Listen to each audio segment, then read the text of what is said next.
Madison Bumgarner, Zach Greinke. That's it.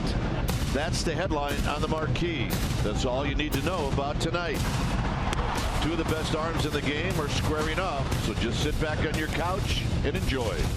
It's Bumgarner and Greinke, Giants D-backs, next.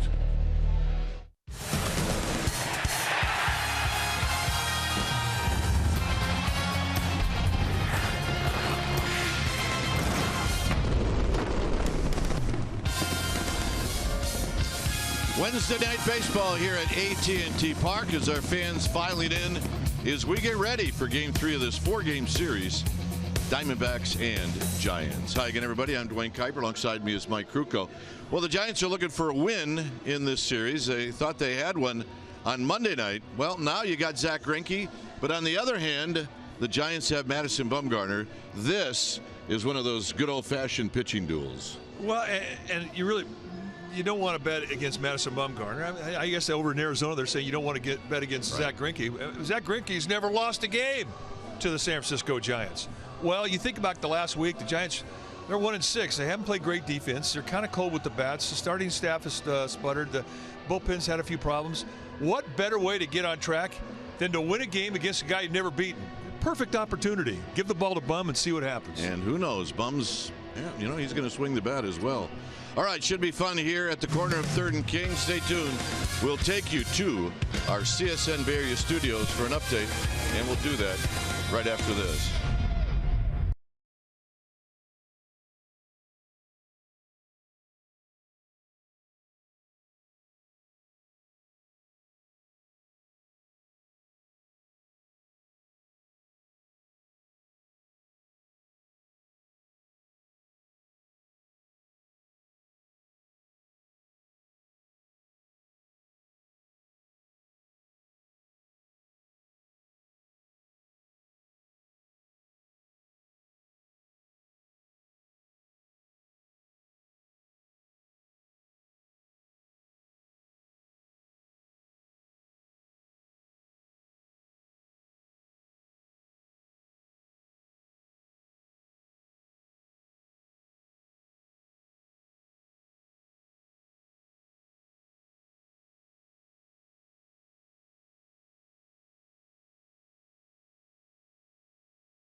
On CSN Bay Area is brought to you by Jack in the Box.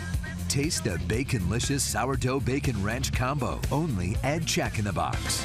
And by Toyota, the full-line automaker with the longest-lasting vehicles in America. Toyota, let's go places.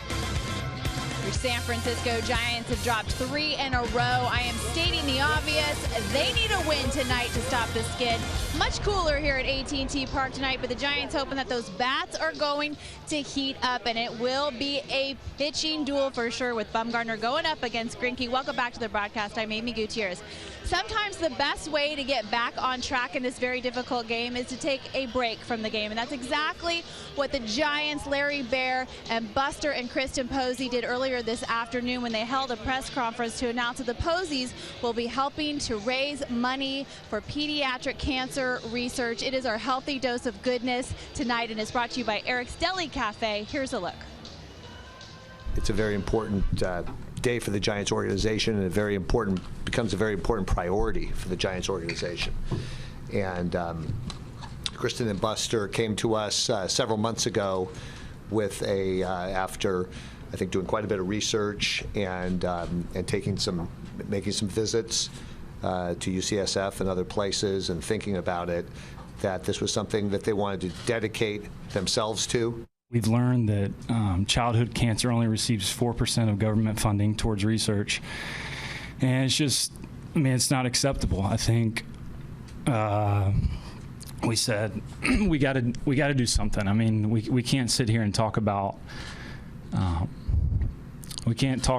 how bad this is. We've got to try to help. I learned more about childhood cancer, and I had no idea the lack of funding that it receives. And once I found that out, it's like Buster said, I did not want to sit back and do nothing and just ignore it. And I think that's easy to do, and it's not all, smiling children without hair. It's what they go through is torture.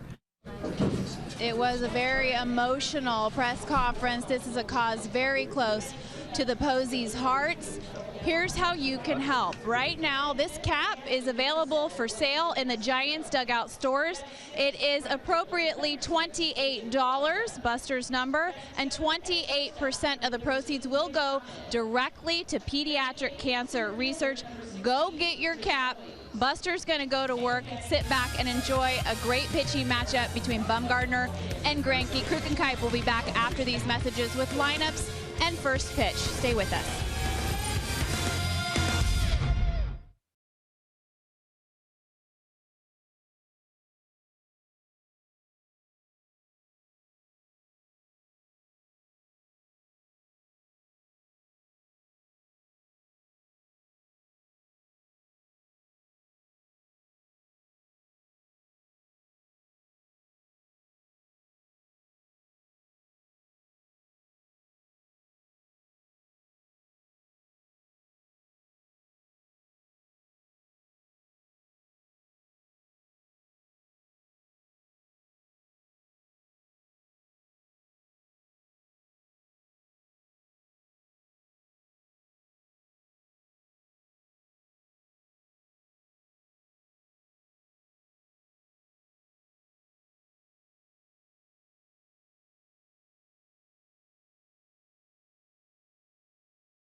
On CSN Bay Area is brought to you by Jack in the Box. Taste the Baconlicious Sourdough Bacon Ranch Combo only at Jack in the Box. And by Toyota, the full-line automaker with the longest-lasting vehicles in America.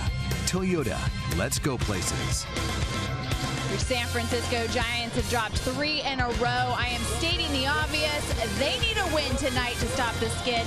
Much cooler here at AT&T Park tonight, but the Giants hoping that those bats are going to heat up, and it will be a pitching duel for sure with Bumgarner going up against Greinke. Welcome back to the broadcast. I'm Amy Gutierrez. Sometimes the best way to get back on track in this very difficult game is to take a break from the game, and that's exactly what the Giants, Larry Baer, and Buster and Kristen Posey did earlier this afternoon when they held a press conference to announce that the Poseys will be helping to raise money for pediatric cancer research. It is our healthy dose of goodness tonight, and it's brought to you by Eric's Deli Cafe. Here's a look. It's a very important day for the Giants organization, and becomes a very important priority for the Giants organization. And Kristen and Buster came to us several months ago with after I think doing quite a bit of research and making some visits to UCSF and other places and thinking about it, that this was something that they wanted to dedicate themselves to. We've learned that childhood cancer only receives 4% of government funding towards research. And it's just, I mean, it's not acceptable. I think we said we got to do something. I mean, we can't sit here and talk about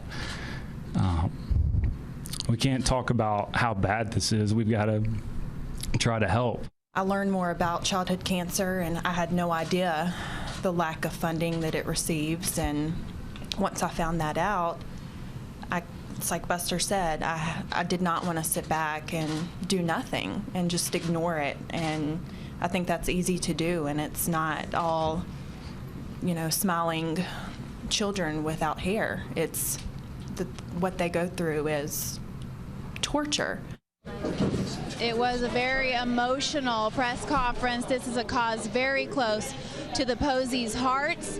Here's how you can help. Right now, this cap is available for sale in the Giants dugout stores. It is appropriately $28, Buster's number, and 28% of the proceeds will go directly to pediatric cancer research. Go get your cap. Buster's going to go to work, sit back, and enjoy a great pitching matchup between Bumgarner and Greinke. Kruk and Kipe will be back after these messages with lineups and first pitch. Stay with us.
Madison Bumgarner leading the Giants out of the dugout for Game 3 of this series. Our game time weather is presented by the Santa Cruz Beach Boardwalk. The boardwalk is open. Visit beachboardwalk.com for park hours. Hey, we're back to a normal temperature here at AT&T Park. 64 degrees, light winds, humidity at 63%.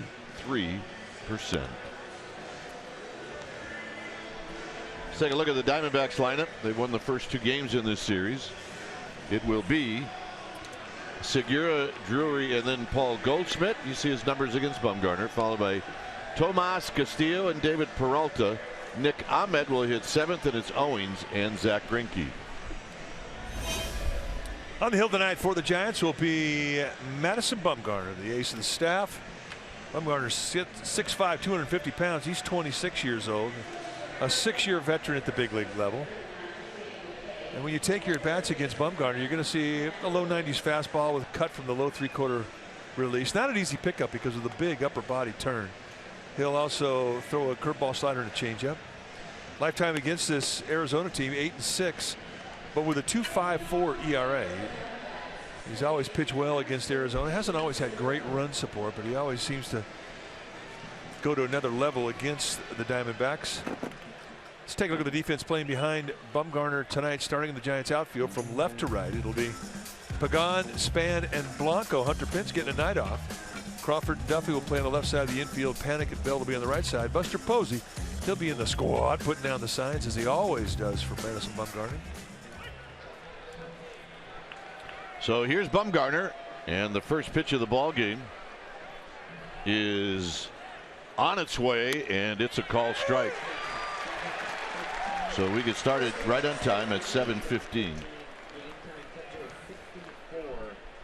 Segura hitting .339. He's off to a good start. He's got 4 hits in the series. And another strike, and that's Bill Miller doing the honors. Now, Bill Miller's a good zone. He's a low ball umpire, but you will get some width off of both sides of the plate, but you have to earn it. You let him know you're going to throw strikes early, and you can get some width on both sides. Very consistent, solid zone. And the pitch just above the belt, 1-2. Segura lifetime against Bumgarner, 0 for 3. With Brandon Drury on deck, and then Paul Goldschmidt. Hit on the ground, foul. Whoa, whoa, whoa, what do we have there?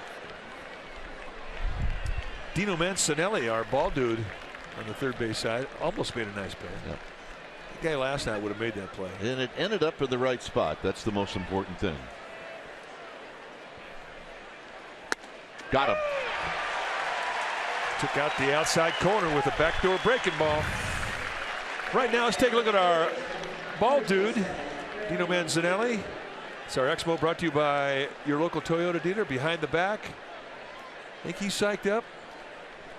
I think he's been practicing that in his living room for a month. Our Exmo brought to you by your local Toyota dealer.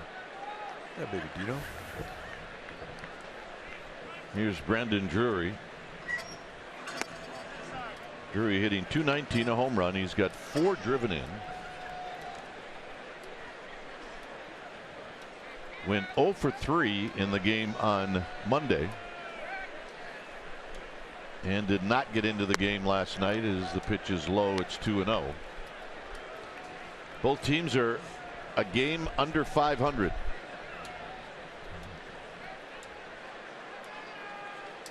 Both teams are 7-8.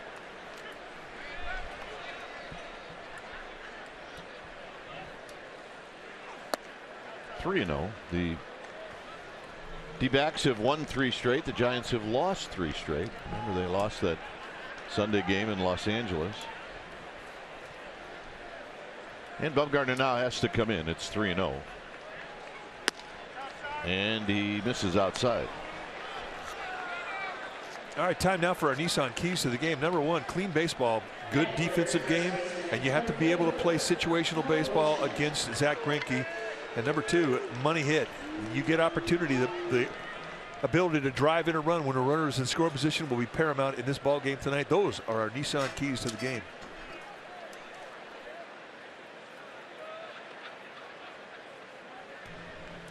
So here's Goldschmidt. And Goldschmidt takes a strike. Goldschmidt's going to have pretty good numbers against all of the Giant starters. It's just because he is a good hitter. 12 for 38 against Bumgarner.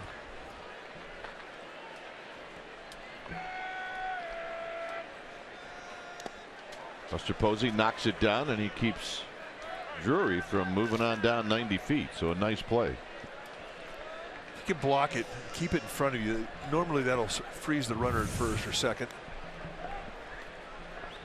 It's just a sling, kind of a scud, completely away from the target. Just kind of catches in the web, and he flips it out in front. I don't know how he did that. I'm not sure he does either. Shortstop. Old shortstop. hit high and foul, and it's 1-2. Yosmani Tomas is in the on-deck circle. You saw him earlier. There's Tomas.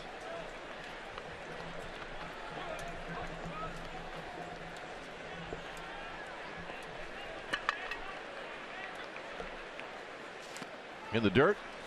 Throw to first. Got him.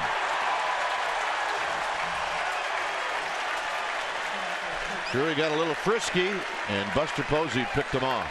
Now, I think the ball in the dirt prior to this pitch kind of set that up. I mean, he may be a bit disappointed that he didn't advance in that ball in the dirt, but here, another ball in the dirt. He gets a secondary lead, and that's what Buster Posey saw. And that is our forward right choice. Buster Posey seeing a little bit of daylight, shoots down a perfect throw to Brandon Belt, and they get the second out. 2-2 to Goldschmidt. And this is hit on the ground to Joe Panik from the cut of the grass, and that'll end the inning. Span, Panik, Posey coming up. 0-0.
And they'll be facing Zach Greinke. Facing Greinke will be Span in the leadoff spot. And he's really got a little bit of ownage on Zach Greinke. Panik, Posey, and Belt. Crawford will hit in the 5th slot. Then it's Duffy, Blanco. Bumgarner will hit 8th, and then Pagan 9th. On the hill tonight for the Arizona Diamondbacks will be the ace of their staff, Zach Greinke. Greinke, 32 years of age, 6'2", 200-pounder in his 12th year at the big league level. And off to a slow start, 0-2 with a 6.75 ERA. A lot of that had to do with his first outing. He got torched. Doesn't happen very often. When you take your at-bats against him, you're going to see a guy who goes low to mid-90s with the fastball. He will cut the ball. He'll sink the ball. He's got a curveball, slider, and changeup. And from the high three-quarter release that he has exceptional command. Lifetime against the Giants, they've never beaten him. 7-0 with a 2.19 ERA. So here's Span hitting at 232. He's got a home run. He's got 10 driven in. And he shoots this one to left. And he opens up the bottom of the 1st with a base hit. Ownage is ownage. And he had good numbers against Zach Greinke. Let's take a look at the defense playing behind Greinke tonight for the D-backs, starting in their outfield. From left to right, it'll be Tomas, Owings, and Peralta, the best arms in left and in center field. Ahmed and Drury on the left side of the infield with Jake Lamb getting a night off. Segura and Goldschmidt will be on the right side of the infield, and Willie Castillo will be in the squad putting down the signs. There you see Drury filling in for Jake Lamb, who had been the hottest man on the planet. Here's Panik.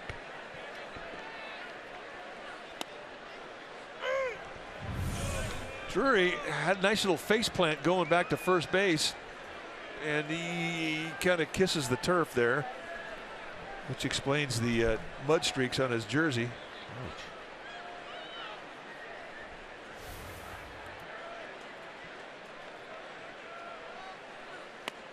Down low to Joe Panik. 1 for 9 lifetime against Zach Greinke.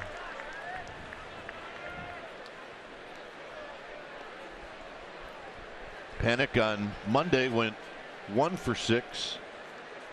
Came back and went 1 for 4 in the game last night.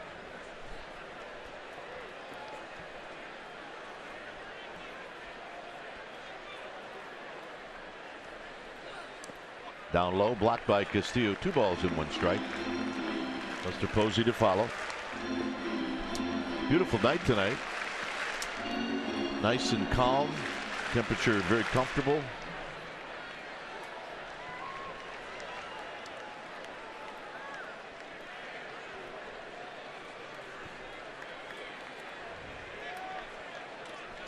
Span's got 2 steals on the year. He's been thrown out once.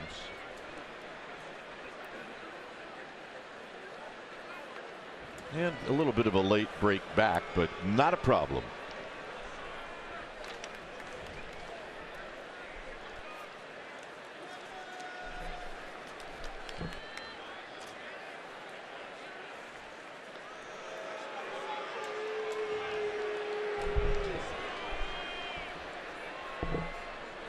Two balls and 1 strike.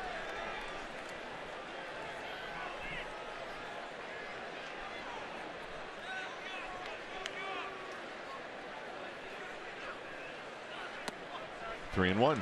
Saw the numbers for Zach Greinke last year. A remarkable season. After having won the Cy Young 2 years ago, everybody thought he was the early favorite, and he had a remarkable season. But Jake Arrieta of the Cubs just kind of passed him by, but still going 19-3 with a 1.66 ERA. Oh. That's a pretty good year. And the walk to Panic.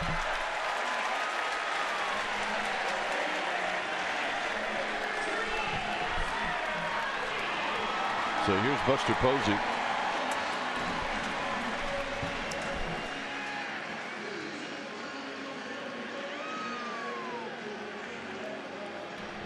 Buster hitting .277. He's got a couple of home runs. He's got 5 driven in. He's had 26 at bats against Greinke. He's 8 for 26.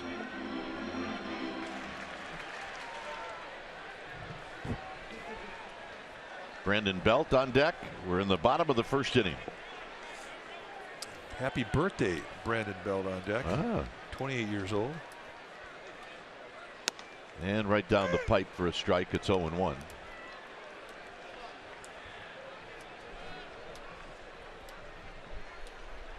Buster last night went 1 for 3. It was Robbie Ray who pitched very well last night. And a quick 0-2. So Buster's thinking, couldn't throw a strike to Panic, and he paints me twice.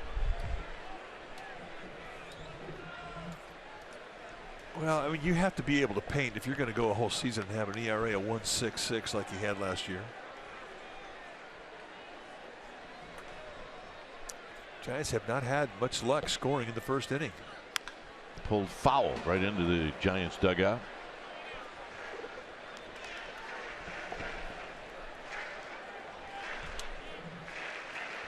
Something the Giants did a really great job of in spring training.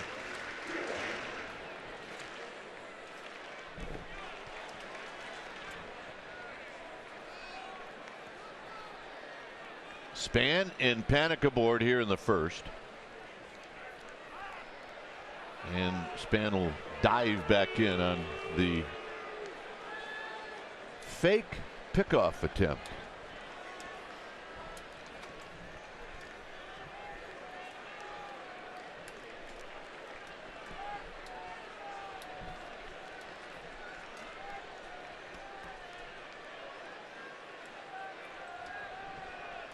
The 0-2 lifted out to right.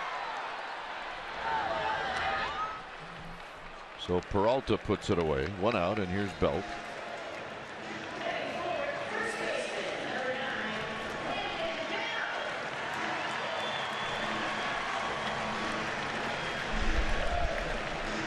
Belt at .302 with 3 home runs, 8 driven in. He's got a home run against Greinke lifetime. And as you see the note, and Mike mentioned it as well, his 28th birthday today.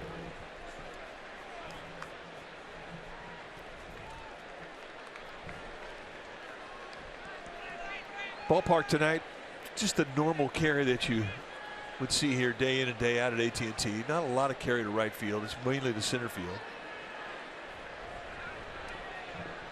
First game of this series, I mean, there were 16 runs scored in that ball game, and it really was one of those rare nights that really favored the hitter. Live off sides of this field tonight, not so. Strike to Belt, and it's 0-1. You hit a home run tonight, especially right field, you will have to earn it.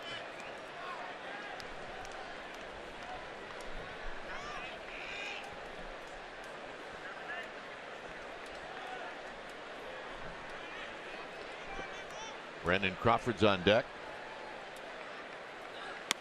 And the fastball is high. It's 1 ball and 1 strike. Ground crew really watered down the infield. I mean, it's damp. We watched Drury on a belly slide back to first base, kind of stuck in the dirt. Yeah. How long does it take for an infield here to dry out? You know, if there isn't any wind, it obviously takes a little longer as Belt rolls this one foul. So it's now 1-2. That was the problem at Candlestick. It was the combination of the wind and the sun, and it would dry it out within 2 innings. But here it's going to last a little longer. A lot of times the winds you see with the flags and the winds you'll see in the outfield are different during the infield.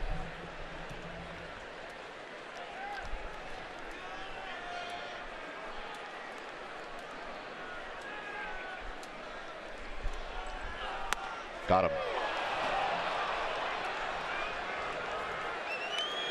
Example of the width that you get on that outside corner. So after the last couple nights, I mean, hitters are going to have to adjust because it's a different strike zone. Wow.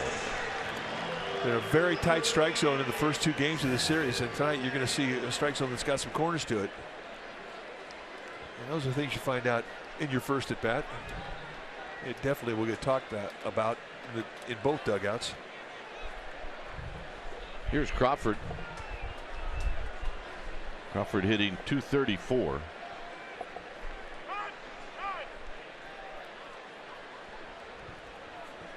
Crawford last night went 0 for 4 with a couple of strikeouts.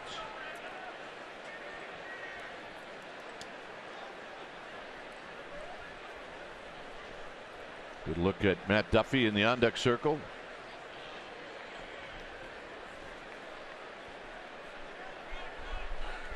Swing and a miss. No balls and 1 strike.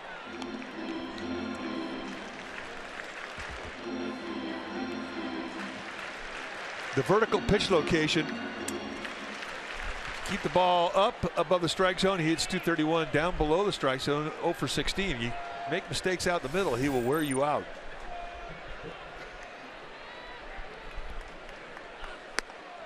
Oh, and 2. 2 good changeups back to back, quickly on top of him in an 0-2 hole.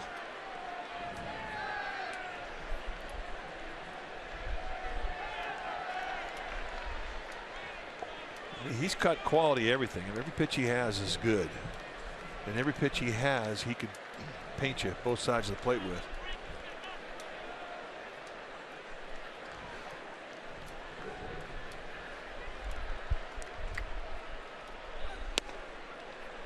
One and 2. Mentioned his velocity is between 90 and 95. You'll see the 95s in 2 strike counts. That's when he'll reach back and add. But it never looks like an overthrow. Very compact, balanced motion.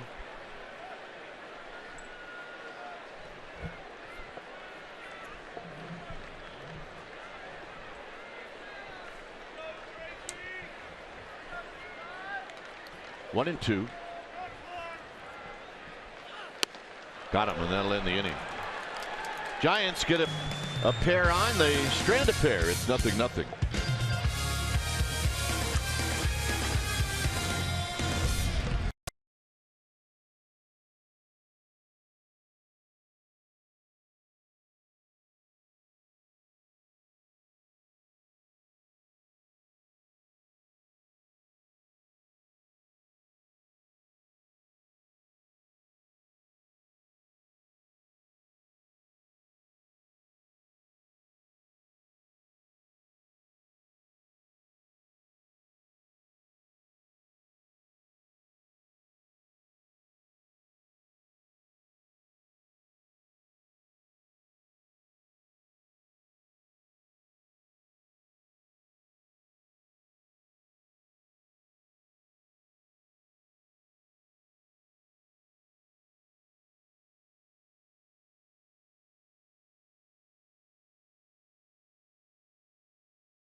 Crisp Coors Light. The Giants have lost 10 of their last 12 at home against the D-backs. The last visiting team to win 11 of 13 at AT&T Park was the Marlins, and they did it from 2011 to 2014.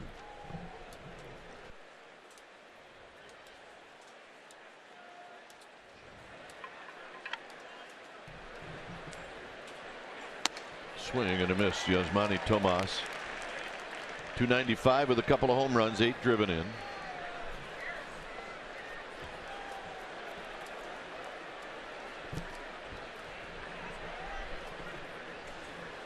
Following Tomas will be Wellington Castillo. 0-2.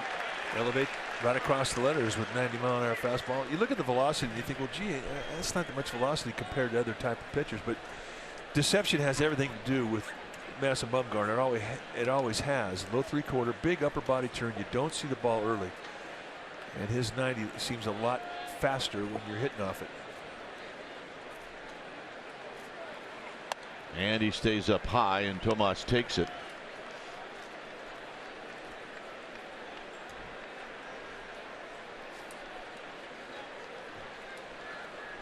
Average fastball 91, cutter at 86. Got him. All right, let's check in with Amy G. Amy. All right, gentlemen, fans have noticed Hunter Pence not in tonight's lineup. Not a big deal. It was a planned day off, said skipper Bruce Bochy. He said he knows how intense Hunter goes, and an occasional day off is very good for him. Also, as Mike mentioned, happy birthday to Brandon Belt, baby giraffe, 28 years old today. Gentlemen, I ran into him in the parking lot before the game. I said, how was your day so far? He said, it's been perfect. He got to eat at Chick-fil-A and took Grayson to the park, who went down the slide. Dwayne? Unbelievable. So it's going to get the game-winning hit. That's how it works out. I've been to that Chick-fil-A. Yeah? Really special. Hey. I think there's man of simple pleasures. There's only one kind of close enough around here. That's in Walnut Creek. There's a pitch wide. 1 ball and 1 strike.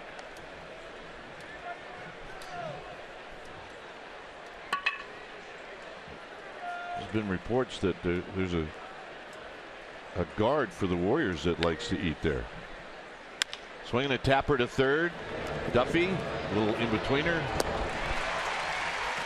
2 down. He was talking about the off day that Hunter Pence had. He was telling a story to us, and he's basically been spreading the message out to the whole team. You know, they haven't been playing great.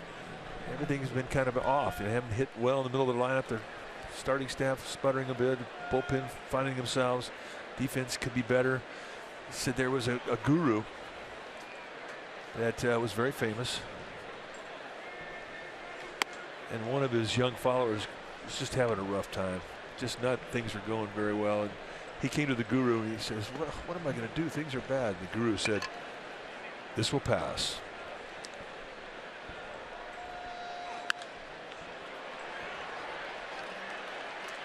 Side retired. So he comes back about a week later. He says, you know what? It did. Everything's good. Everything's fantastic. And the guru said, this too will pass.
Bay Area is brought to you by AAA.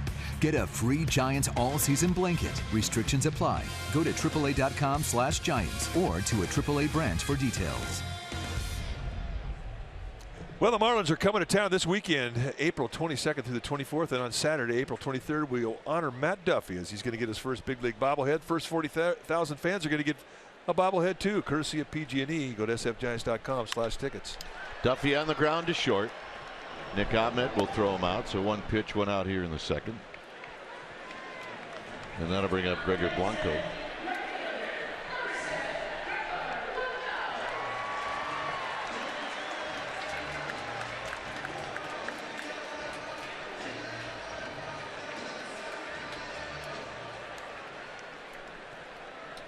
So a start for Gregor Blanco. He hasn't had many this year. He always starts against the bad pitchers. There's a strike to Blanco. I think his last start was against Clayton Kershaw, and tonight he gets Greinke. I think you're right. You were on that program for a while. Yeah. 2 for 14 for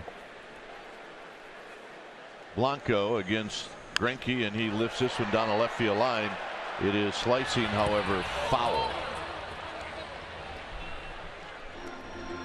And the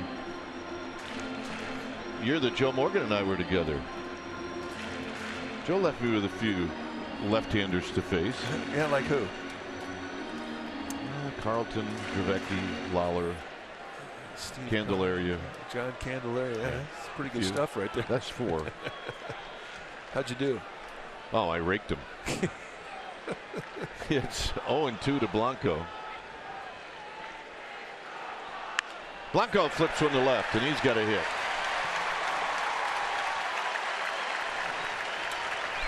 Here's our McDonald's True Story. September 23rd of 2014 at Dodger Stadium. Bumgarner hit a 2-run jack off of Zach Greinke. Joined Jason Hamill as the only pitcher to hit a home run off of Greinke. That wasn't a hanger either. That was a pretty good slider on the outside corner at the knees. Guarantee he was a little surprised by the outcome of that pitch.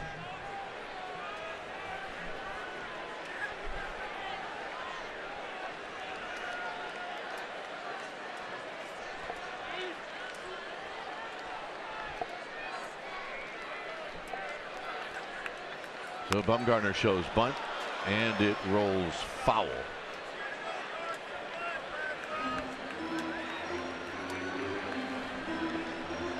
So Dwayne Kuiper against Steve Carlson, lifetime 1 for 3 with a couple of sacrifices.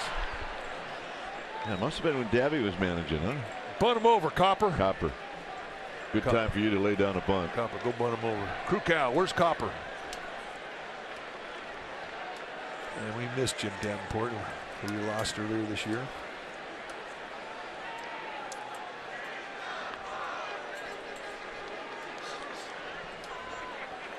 Both hits for the Giants from left-handed hitters going the other way. Maybe a plan.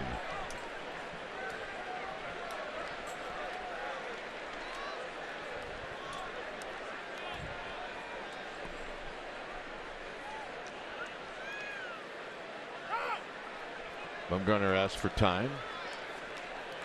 Not anything unusual to see Greinke really slow things down when he gets a runner on base.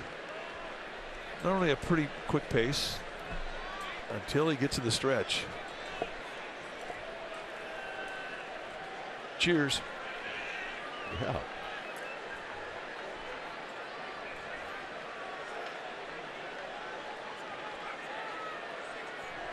Girls' night out. Gamer bibs. 0-1 to Bumgarner. Takes it for a strike. It's 0-2.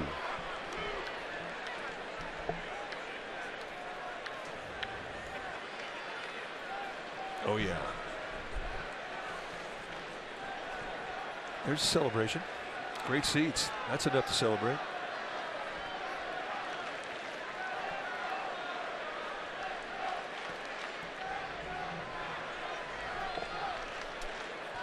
Oh, 2.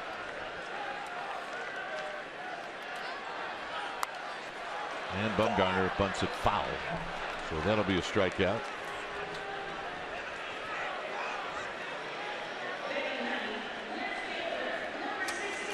So here's Pagan.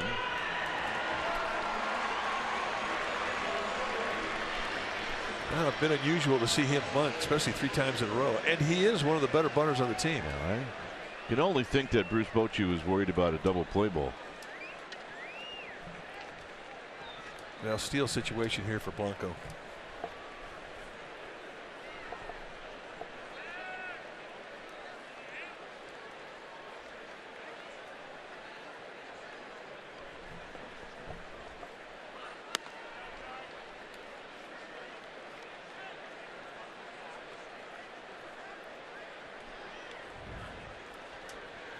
One ball and no strikes to Angel Pagan. 7 for 25. Those are his numbers against Greinke.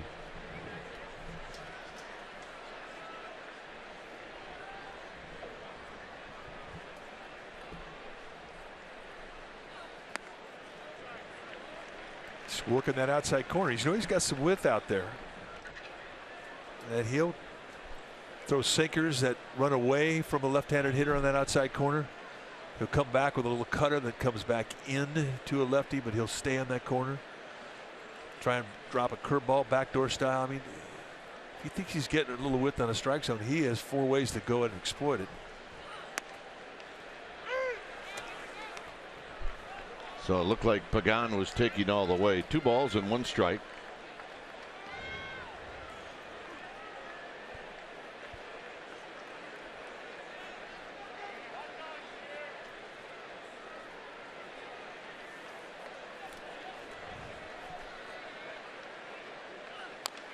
Rolled foul. It's 2-2.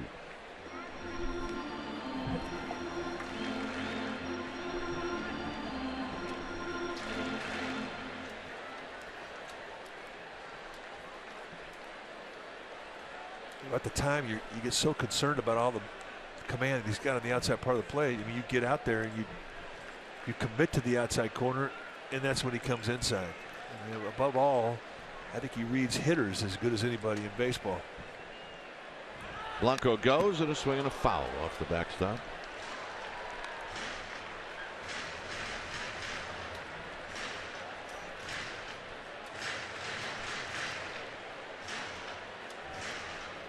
So Blanco headed back to first base. It's 2-2 to Angel Pagan. In the home half of the 2nd inning, no score.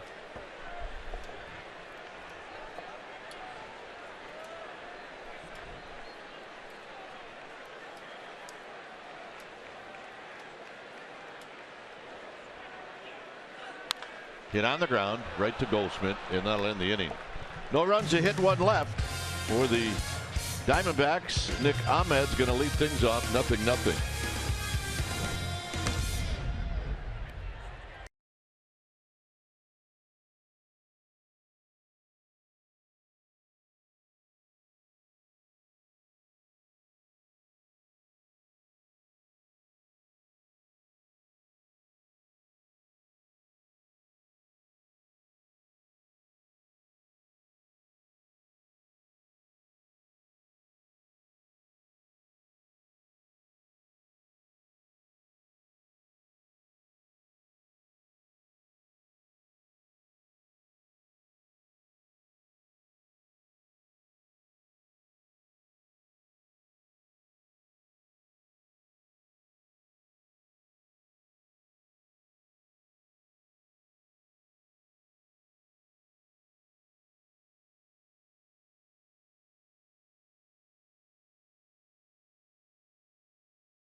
Bay Area is brought to you by T-Mobile. Get major league coverage. T-Mobile has doubled its 4G LTE in the last year. No score, third inning. Something has fallen out in Triple's alley, and that's the holdup. Problem is when it falls out there, somebody in the outfield is going to have to make a long run. 0 for 1. It is happy. If you're playing center field like Span is, and you kind of get a true feel as to just how far it takes to jog to Triple's alley and back. At least it wasn't a beach ball. No, not allowed in Northern California. Ahmed takes a strike. He's 231, 3 home runs, 7 runs batted in. Well, we had a bunch of them over the weekend in Los Angeles that came on the field. Fouled off of Buster Posey. They get him in the foot. It's 0-2. I think I may have got him in the right forearm.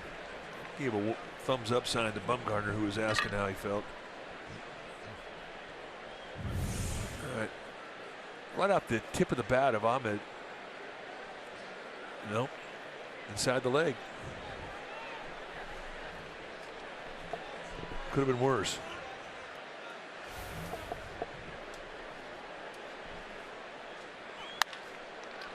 Work for Joe Panic as he goes down to a knee. Ball rolls up his arm. Not a problem. Padres will be at AT&T Park Monday and Tuesday, April 25th and 26th. Those are night games. The Wednesday game is April 27th, and it's day baseball at 12:45. sfgiants.com/tickets.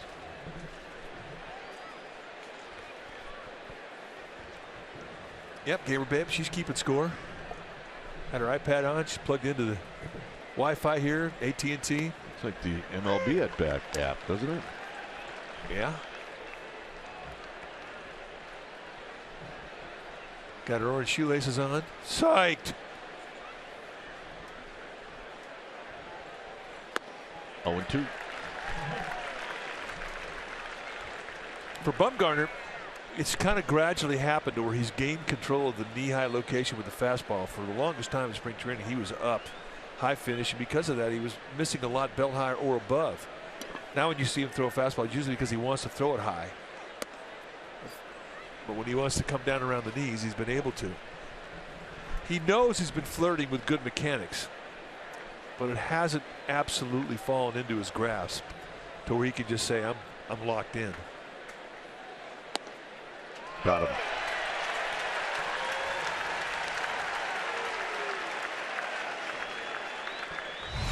Take a look at his usage and his velocity average the last 4 years. He's continuously used more fastballs as he's aged in this game. Velocity is, 91. We're talking average now. This year so far, it hasn't maxed up to 91 or 92 simply because he hasn't mechanically been as sound. Once he locks into good mechanics, you'll see that velocity go back up. Greinke can hit a little bit, so you got to be careful. He's 2 for 5 on the season, and he takes a home run cut and misses, and it's 0-1. He's got 6 lifetime home runs. You get over 200 as a pitcher lifetime, you can hit.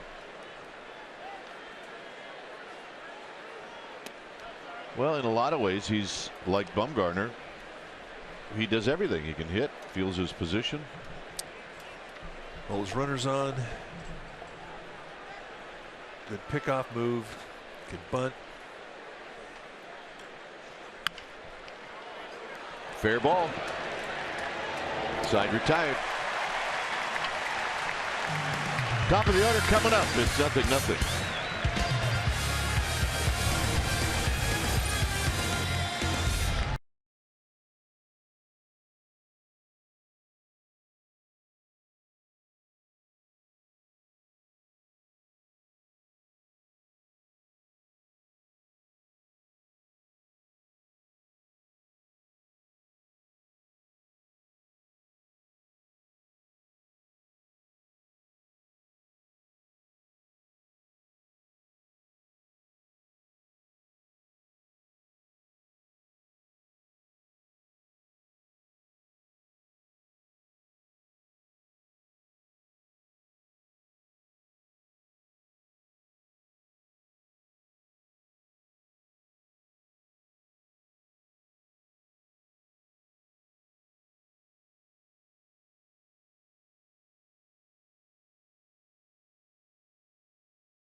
Baseball on CSN Bay Area is brought to you by Heffernan Insurance Brokers. Insurance and financial services for you and your business. Visit hefins.com. Now, the Giants Insider Podcast is live on CSNBayArea.com. Giants Insider Podcast with Alex Pavlovich on CSN Bay Area, also available on iTunes. Span single to left field to open up the bottom of the first inning. And he takes a breaking ball in for a strike. First time we've seen that curveball.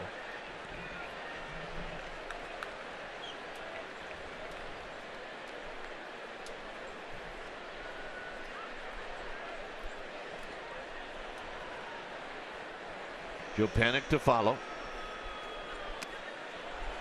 In the dirt, 0-2.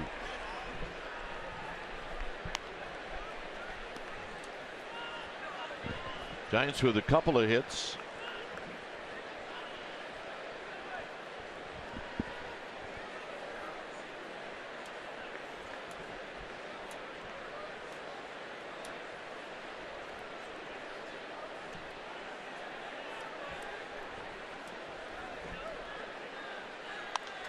And this pop-up is going to be straight back and out of play.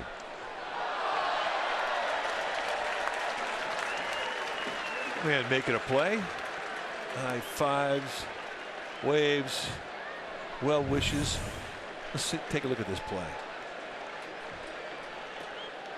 Yeah, a little bit of a wrestling match. Knock it down, put it away.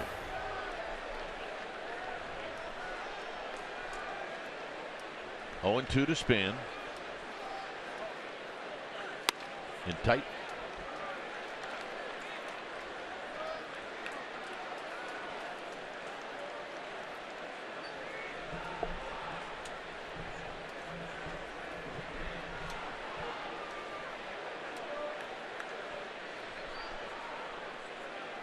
Reinke about to throw pitch number 36 on the night for him.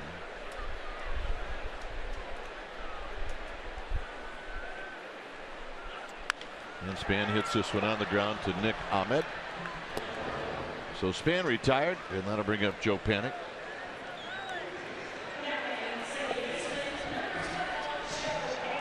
SF State.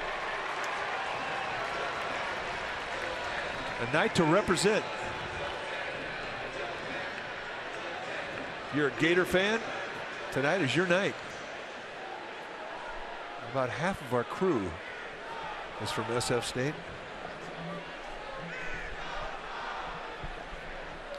Joe Panic drew a walk in the first.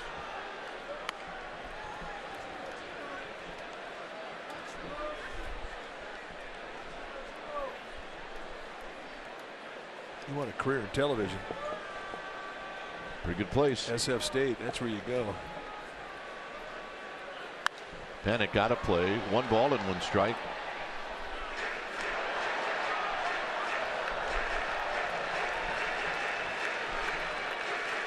Just missed it. It will not dampen her enthusiasm. Great night for a tank top. 1-1 pitch. Here's a strike, 1-2. Good example there of spot in the outside corner with the curveball. Just exceptional feel with all of his pitches.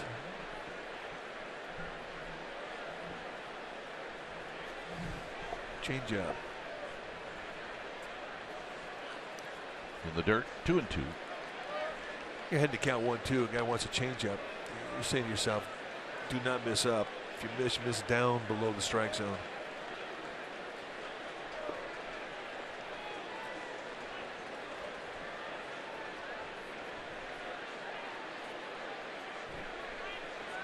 Panic trying to get on for Buster Posey.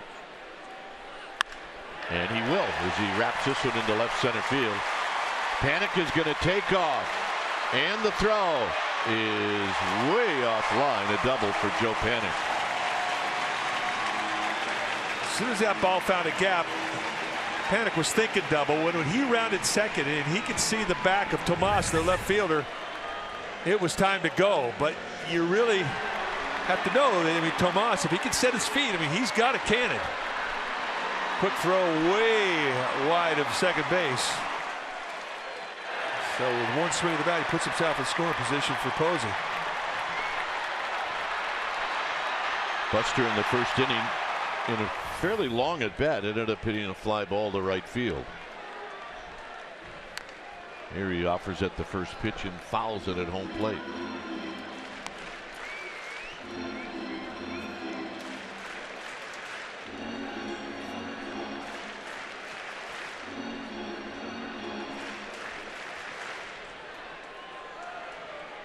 No score here in the bottom of the third.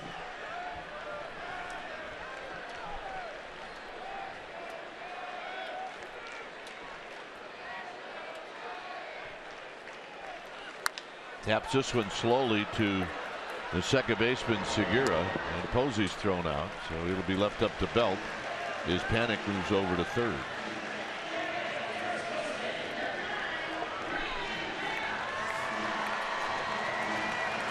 Well, Brandon Belt, his first at bat, rung up on a fastball away that he thought was a little bit outside, but at least he knows now that you have to expand your strike zone a bit tonight.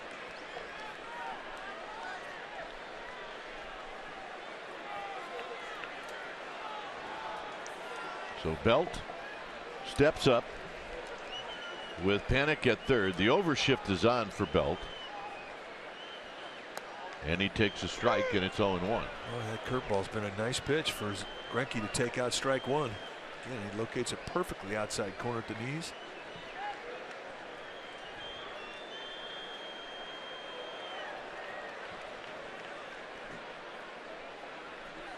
Swing and a miss. 0-2. See a lot of Giants lefties tonight have swung through that changeup. Crawford, Panic, now Belt.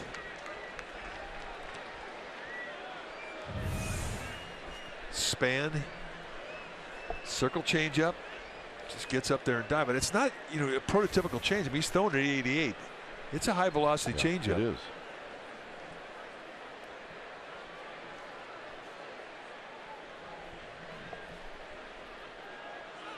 And it's high. It's 1-2. Try and go back to that outside corner with a little paralysis fastball. He got it last time to end the at bat for Belt. He tried to do it again right there. Saved it for a little two-strike surprise, and he may go right back to that changeup. Another fastball. Tried to zip him again. So many weapons. I mean, he's never really backed into any count to where he has to throw a pitch to you.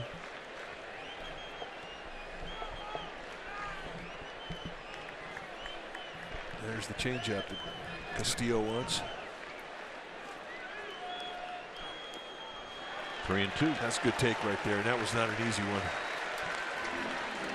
Smile.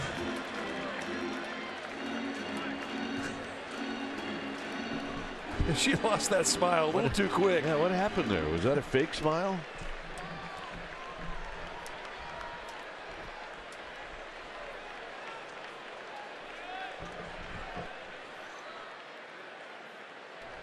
Three and two to Belt. Breaking ball popped up. And that's going to drift out of play with Drury going over to the sidewall that remains 3-2. All right, smile. There's the smile. Yeah. Yeah, baby. All right. Check out my dimples. Yeah. All right, we're good. Okay. Yeah. Never mind. Gone.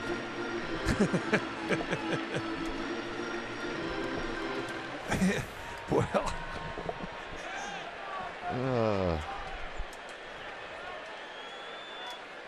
3-2.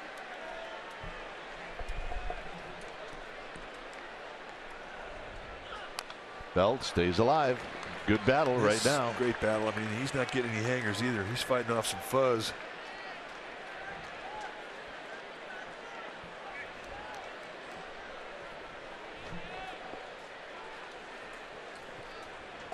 Panic at third.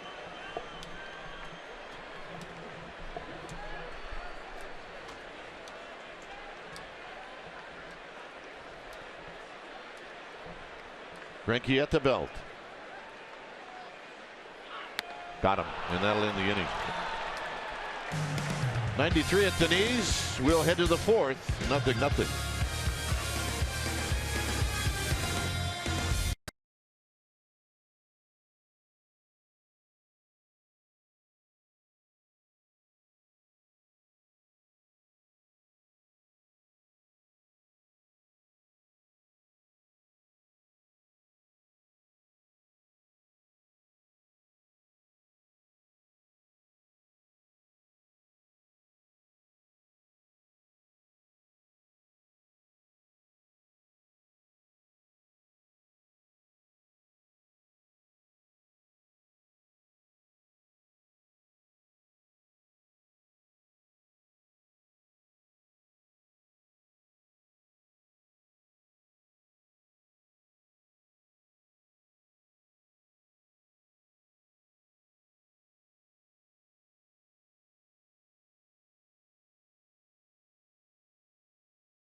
Giants baseball on CSN Bay Area is brought to you by T-Mobile. Get major league coverage.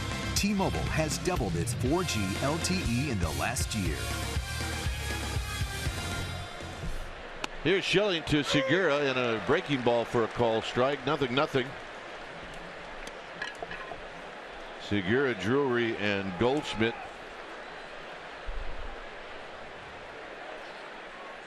And a bouncing ball to Crawford. Crawford has it. 1 out.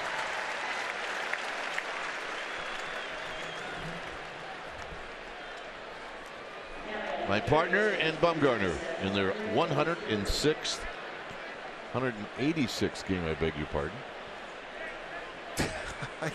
You got him in complete games, partner. Well, you should be proud of that. Those are good numbers. Well, I am to even be in the same sentence with Bumgarner. And when he's said and done, I think he's going to get over 200 wins in his career. You know, he's built for the longevity. That's your numbers with the Giants.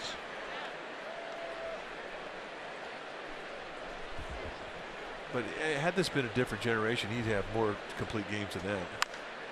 Pulled on the ground foul, 0-2. I mean, this is the era of the pitch count. I mean, we didn't have to deal with pitch count. I mean, the way that they determine what kind of stuff you had is if you started to elevate. You could come with 120 pitches, could come with 140.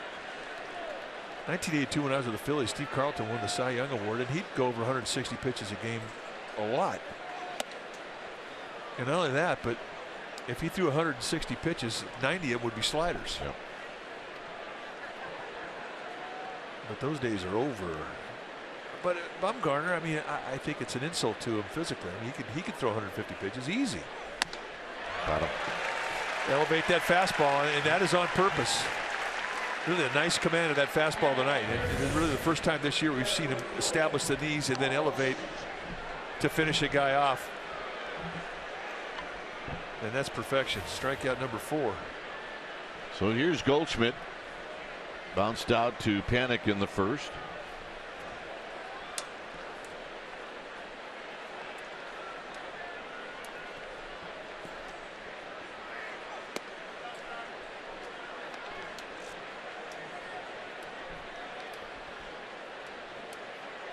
So 40 pitches for Madison Bumgarner with 2 outs here in the fourth. And a belt tie strike to even the count. That's where he wants to put that cut fastball against Goldschmidt. He does not want to make mistakes middle of the way to Goldschmidt. That's where he can beat you. He likes to extend those arms.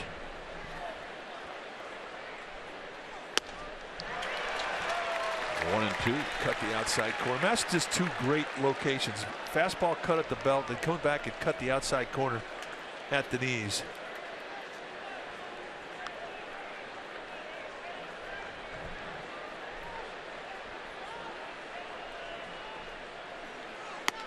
High and wide, it's 2-2.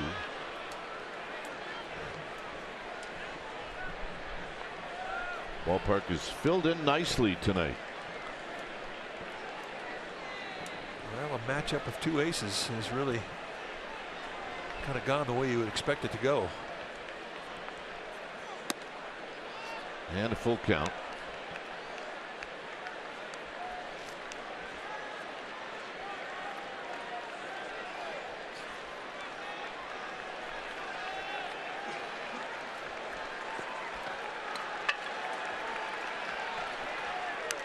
And he just got a piece.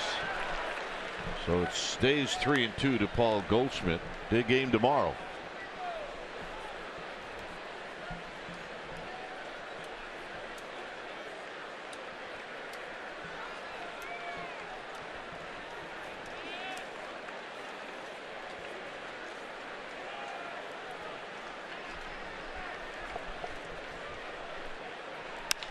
Lifted to left, and that's the first hit of the game for the Diamondbacks, a 2-out single.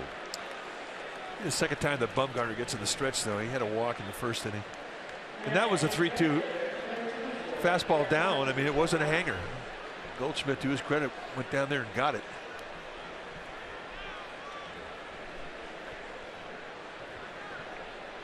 So here's Yasmani Tomas, who struck out looking in the second.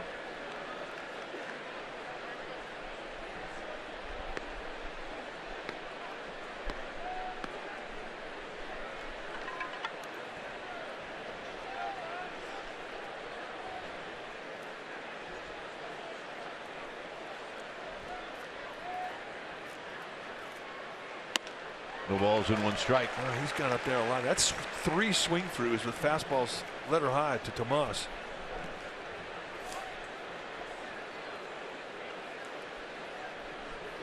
Ten of 13 first pitch strike ones. Check that runner.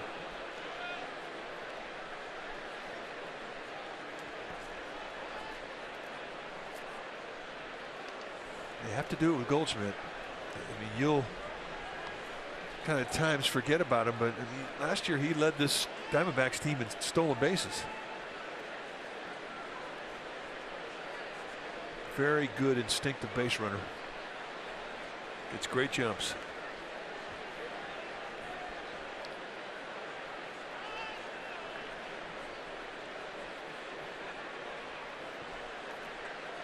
Belt holding on Goldschmidt. Lifted out to right. Gregor Blanco. Side retired. No runs, a hit, one left for the Giants.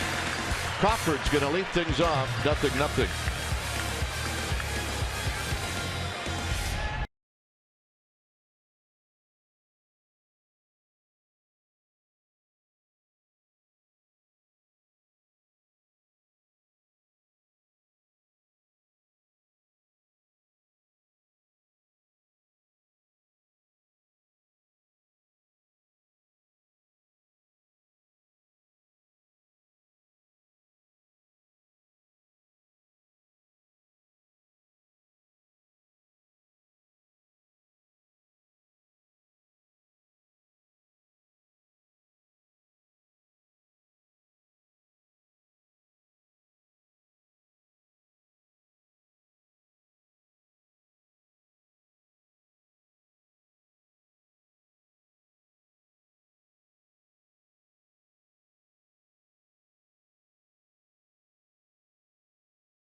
AT&T Park, it's time for our Giants in the Community segment. It is brought to you by PG&E, and tonight we're talking about Matt Duffy, who recently visited the Sausalito Marine Mammal Center to help raise awareness about the organization that rescues and rehabilitates sick and injured marine mammals. Matt is a self-proclaimed animal lover. He got to help take care of the seals, he got to feed the seals, and he's going to go back when they relaunch Skeeter Duffy, a seal named after Matt, back into the ocean when he's healthy. It was a good day had by all, gentlemen. All right, looks like fun.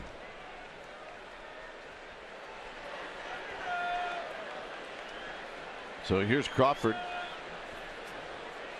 Crawford struck out in the first. And a strike overshift is on for Crawford. They must have a book that says Crawford, if he does hit the ball to left field, it's going to be in the air.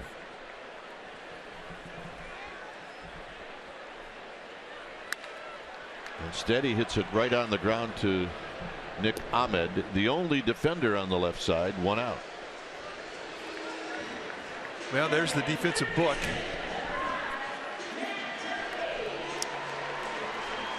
And it tells you where every position on that field should play every hitter and against every pitcher. So here's Duffy. Duffy bounced out to Nick Ahmed in the second, with Gregor Blanco to follow. No score.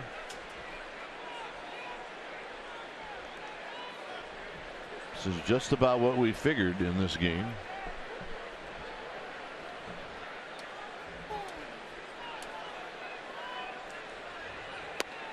And a strike.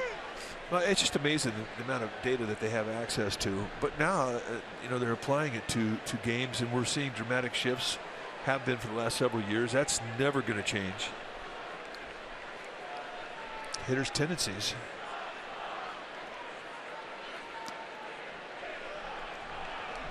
I had a chance to play with Pete Rose in 1982, and I mean, he was remarkable at hitting the ball away from defenses. No matter what defenses they put at him, he would hit away from it. And I was complaining one day around the cage how I had hit 4 hard balls right to the shortstop, and all of them were caught by the shortstop. He says, well, what are you hitting the shortstop for? And I looked at him, and he said, hit the ball between the third base and the shortstop. And I said, I'm just trying to hit the ball. I don't know where it's going to go. He says, well, that's your problem. And if you watch the way that he went about his business in his brilliant career, more hits than any player who ever played, that's what he could do. He could hit the ball where guys weren't.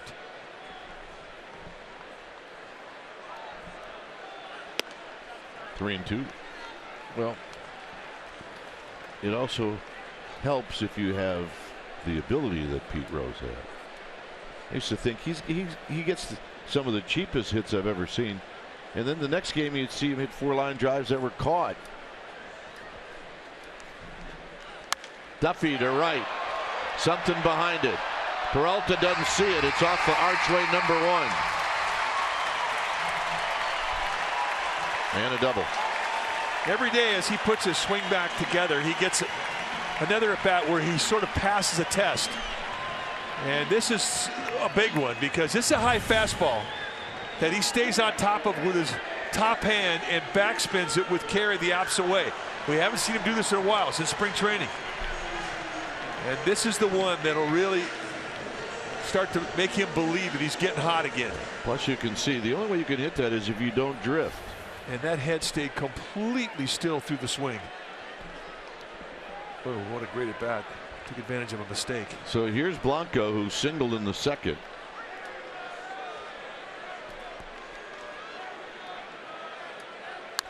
Wraps this one slowly to Segura, and Blanco's retired. So now it'll be left up to Bumgarner.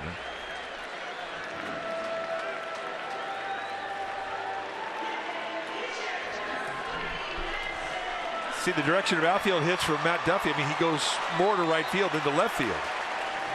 I think a lot of that has been by design, as he thought he was pulling off a little bit early in the game or in the year, and he was trying to correct that by going to right field. But he goes to right field a lot. Basically will use the whole field. He's not a guy you can overplay and overload the defense on. because of his ability to hit the ball everywhere.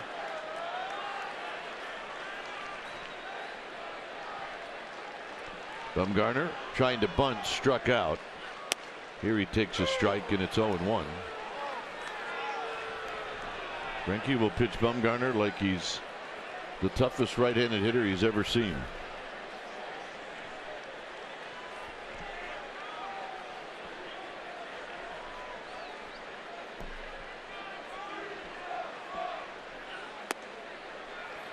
One ball and one strike.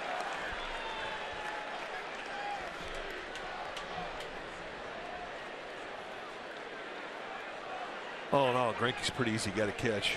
Wherever Willington Castillo puts his glove, he's pretty much between the knees.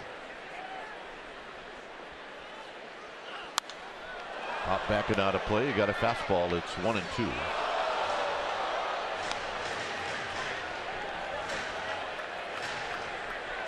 Hey, Snot Rockets here.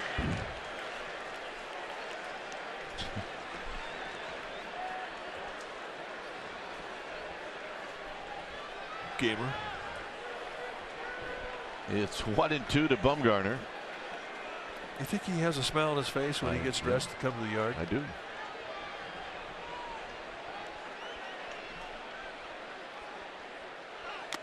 And Bumgarner out swinging to end the inning. We will head to the fifth. It's 0-0.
It's tomorrow night, pregame live at 5:30.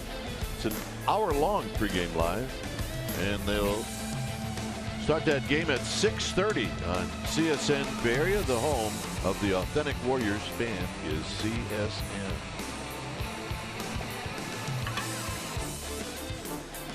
Here's Wellington Castillo.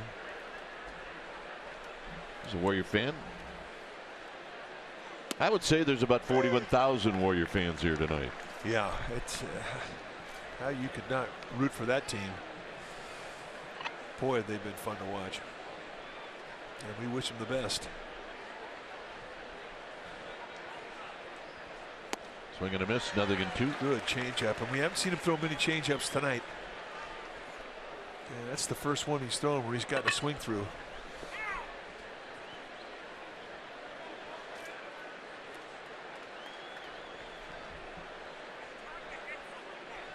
Pitch is high.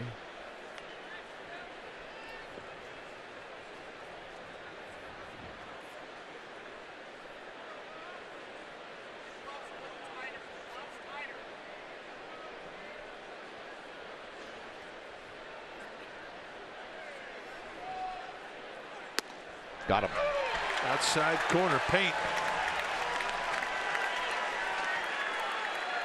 Well, the Marlins coming to AT&T Park this weekend. That's right, Friday, Saturday, Sunday. On Sunday, April 24th, first 7,500 kids 14 and under will receive a Joe Panic backpack presented by See's Candies.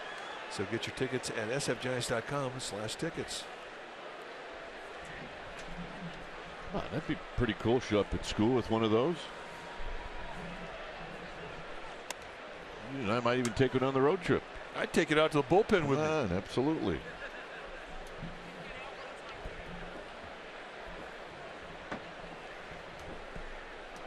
Peralta popped out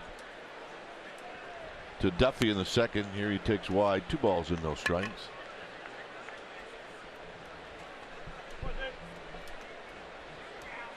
One hit for the D-backs. That was a single by Goldschmidt. The Giants with 5.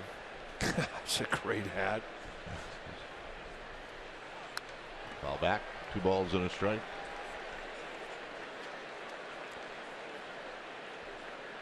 Our fans are not boring. They're not.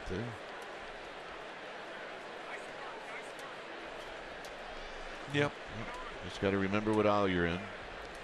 Hey, it's April 20th. Come on. Great day to forget. Foul back. It's 2-2. 420. It's a great day to hang with your buds.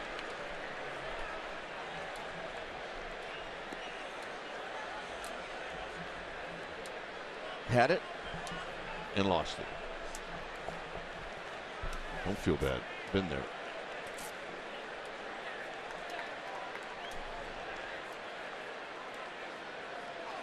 Got him. Outside paint. And he is carving up the strike zone. And this is the best we've seen Bumgarner tonight, commanding the fastball and the corners of the plate with really everything he's throwing up there.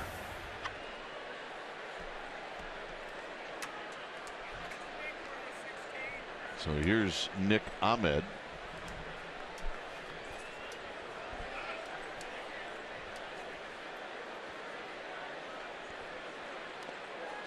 Almost got Ahmed in the back foot. 1 ball and no strikes.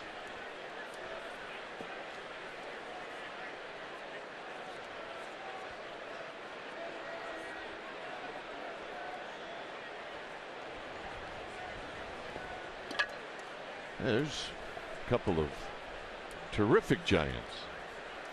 Yeah, we Although, come prepared, baby. If you are going to wear the Kruko jersey, you got to have something in the big fist. Can't be empty. Yeah, well, that's true. Cannot be empty. And put something in there, will you, pal? Giants are coming up. Oh, Bubba.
This copyrighted telecast is presented by authority of the San Francisco Giants and may not be reproduced or retransmitted in any form, and the accounts and descriptions of this game may not be disseminated without the express written consent of San Francisco Baseball Associates, LLC.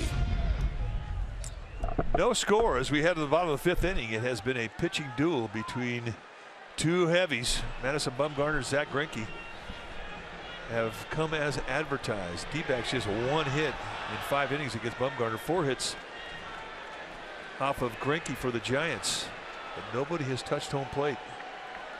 So here's Pagan, and Pagan takes one wide. He bounced out to first in his only other at bat, which came in the 2nd inning.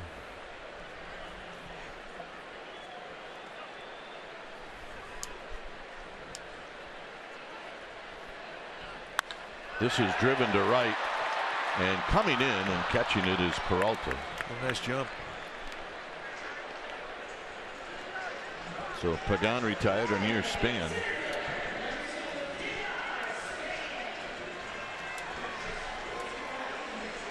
Span is singled, and he's bounced out to short.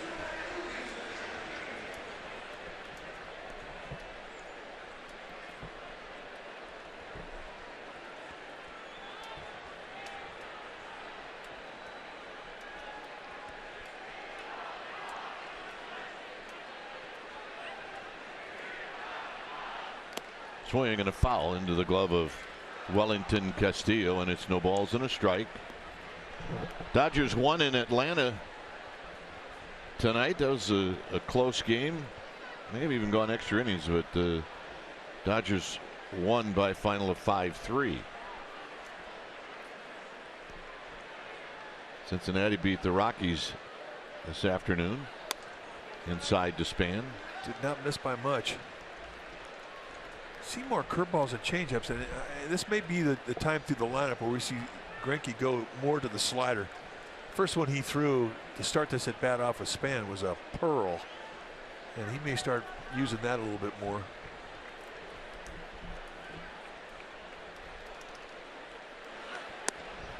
Shortened to bunt, got Drury's attention. It's 2 balls and a strike.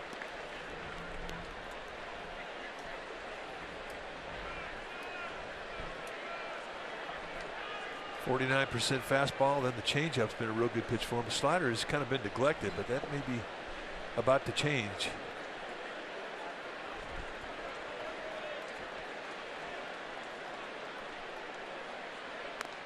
Rolled foul, 2-2. So slider, fastball, curveball in this sequence.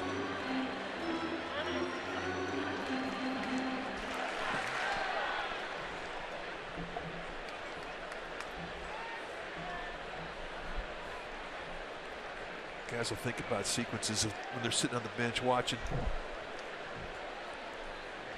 Greinke's not an easy guy to follow. I mean, he mixes it pretty well. And this is a little pop-up over by the end of the Giants dugout. It stays at 2-2. I'm the man. I'm the man again. And now it's time for the man to sit down, don't you think? Well, wait a second. I'm going to cut him another couple minutes with that move right there. He gets it. That's right. You are the man.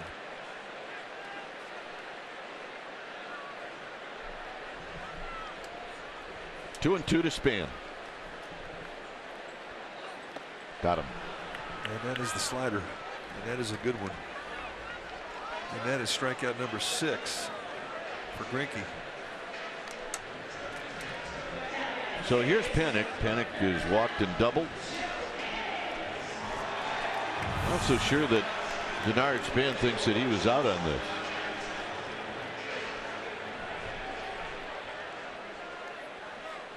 Here's Bochy's coming out. Well, he clearly thinks he got a piece of it. And if he hits the ground before it gets the catcher, then he's still alive. It's not a reviewable play. I mean, he can ask the other. And that wasn't a slider. That's a changeup. So it indeed hit the ground. It's just a matter of whether or not it caught a piece of the ball. Now, Bill Miller can ask other umpires, unless he, of course, is sure. But it's not a reviewable play.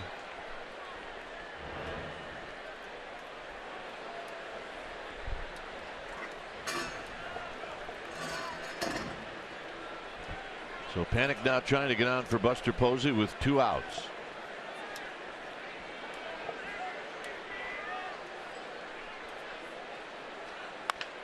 Hit right back to Greinke. And that'll end the inning. A 1-2-3 inning. Here in the 5th, 6th inning coming up.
No score as we head to the 6th inning.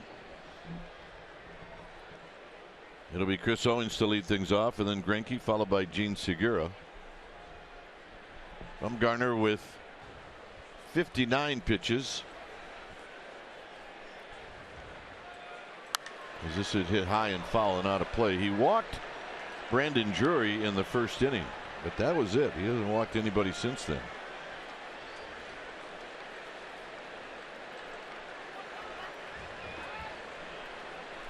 Now pitch number 60. Rookies throwing 73 through 5. They really are feeding off each other right now. Here's our Geico quote. Chris Owings on D-backs' recent success at AT&T Park. He said, I think the atmosphere gets everybody excited, and I know our pitchers throw really well here, so it's just a fun place to play, and I think everybody just kind of feeds off that. Duffy's got it. 1 out. And in every good game you throw, you need a couple of breaks, and that was one right there. Atom ball. But watch the jump that Duffy gets. I mean, he's not going to get a step. It's just kind of a lean to the left off your left foot. Puts it right in the sweet spot. Santa Rosa. So here's Greinke.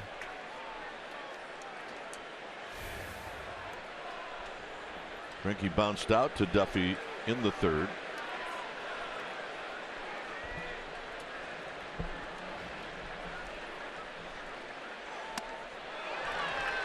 No balls and a strike. Talk about both pitchers feeding off each other. I mean, there haven't been any long innings.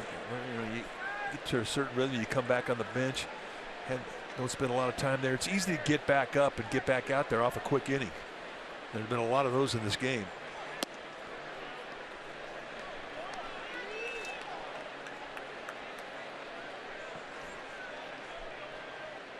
Segura to follow, a ball and a strike.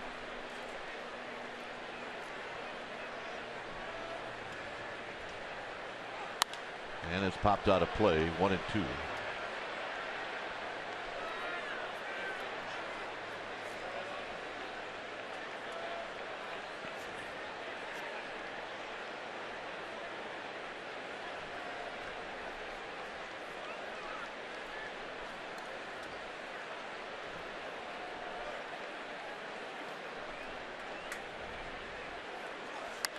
And he golfs this one into left field for a base hit. All right, let's check in with Amy G. Amy? All right, gentlemen, how about we chat about the Giants rookie reliever, Stephen Okert. He's going to be our Togo's big play, the Togo's way, as we look back at his major league debut last night. He threw 2 innings. He gave up 1 hit, 2 walks. One of those was intentional, and he was awesome. What a debut he made. His parents, Tammy and Roger, in the stands. Mom going crazy, of course. I talked to Steven today. He said the 8th inning, he waited so long for that moment, and it went by like the blink of an eye. He also said, gentlemen, he had a very difficult time falling asleep last night. He was able to spend some time with his parents at the hotel after that fabulous performance. Very fun to watch, guys. As you should. You got to hang with mom and dad. They helped you get here. Well, and you know, it's kind of cool that in a 3-0 ball game, in a game the Giants really needed to win, they threw him in there to keep that lead or that deficit at 3 runs, and not only 1 but 2 innings. That's big time trust from manager to a young arm making his debut. But he responded well, and guess what? He's going to see that 8th inning again.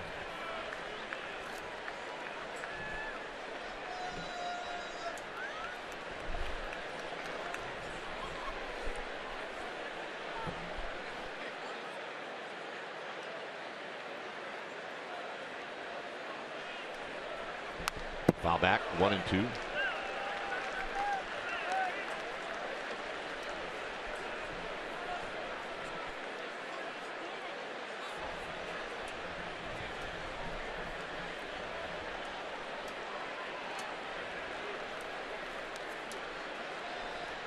So Greinke with the 1-out single, the second hit in the game for the Diamondbacks. Segura behind in the count to Bumgarner, 1-2. No score.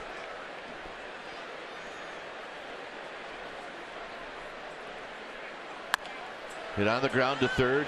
Duffy. They'll get the out there, and that's all they'll get. But the key to that play is you get the lead runner. That was by far a routine play. Was not a routine play, I beg your pardon. I was looking at you like, huh? It's not an easy play. And watch Panic kind of step aside. That's all you have to do now. I mean, a guy has to slide directly into the bag. He can't come at you. So it's a new way to protect yourself as a middle infielder. I think the D-backs are looking to see if Panic stayed on the bag. It was close. One more look. Yeah. And just give you an idea of what goes through your mind now as a middle infielder.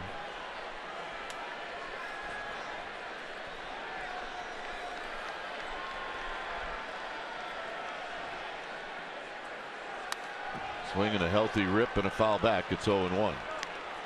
This is a steal situation for Segura, and that is well within his skill set. In a 0-0 ball game, I mean, 90 feet, I mean, that's a big deal right now. Diamondbacks have not gotten a runner to second base tonight.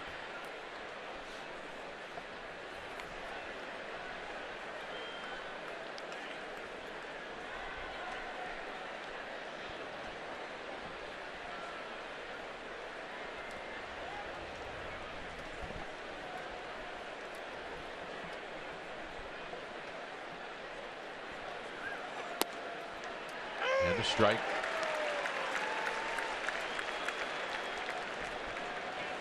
Remember, Drury was the D-backs hitter who walked and then got picked off at first base by Buster Posey.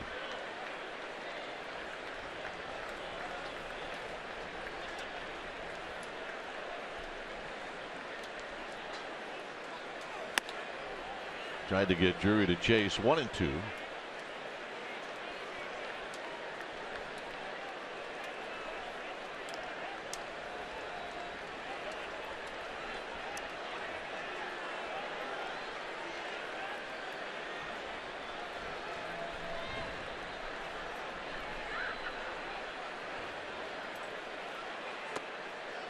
Two balls, two strikes. Down below the zone, fish ain't biting.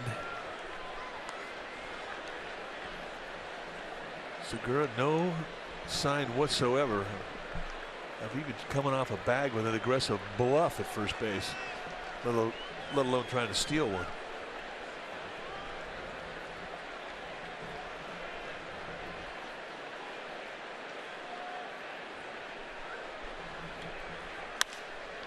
Hit into left center field. It's going to fall. Pagan will cut it off. And that's going to bring Goldschmidt to the plate.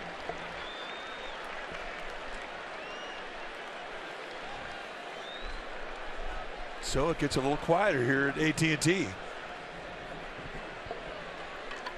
As the D-backs have a runner in scoring position for the first time tonight. A nice 2-strike, 2-out at bat from Drury to keep this thing going.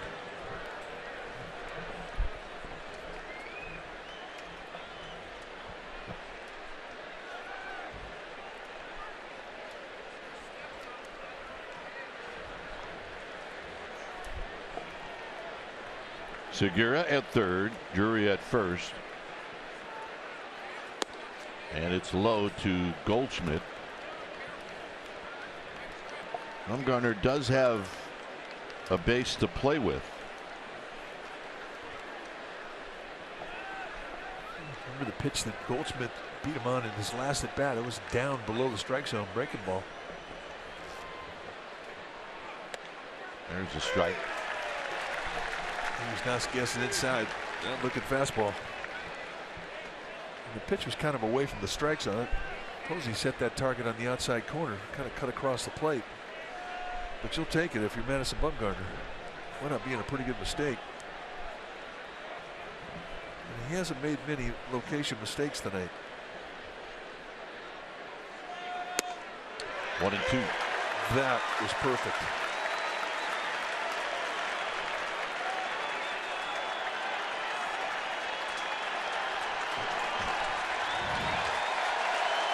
And that gets the fans into it.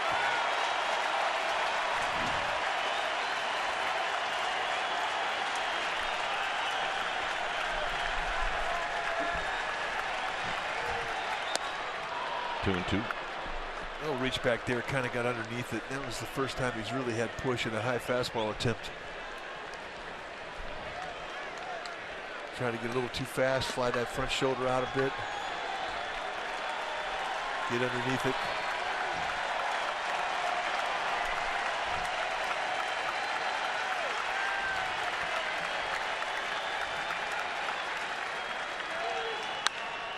Foul down the right field line and out of play. Fought off a good pitch there.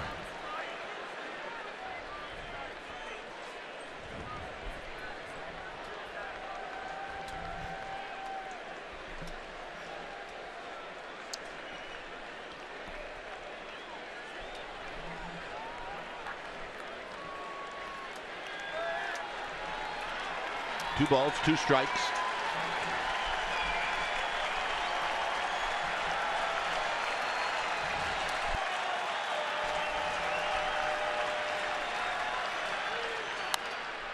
And this is lifted behind us and out of play. That's the area. It's so hard to sneak by, but I was right over the middle of the plate, just above the bell. They decided to cut that fastball in on the hands, and that got a little leaky out over the plate. They got away with one there. Watch the target off the plate in, and this kind of leaks out. Ooh.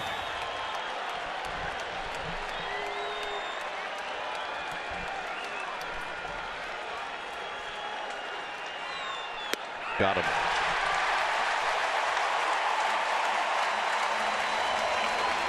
We will head to the home half of the sixth inning. The big fellas coming up. That was the big leagues.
Baseball on CSN Bay Area is brought to you by Toyota, the full-line automaker with the longest-lasting vehicles in America. Toyota, let's go places. By Kelly Moore Paints, celebrating 70 years as your neighborhood paint store. By Xfinity, X1 from Xfinity will change the way you experience TV. No score. Bottom of the 6th. Here's Buster Posey. Buster tonight is flied out and he's bounced out.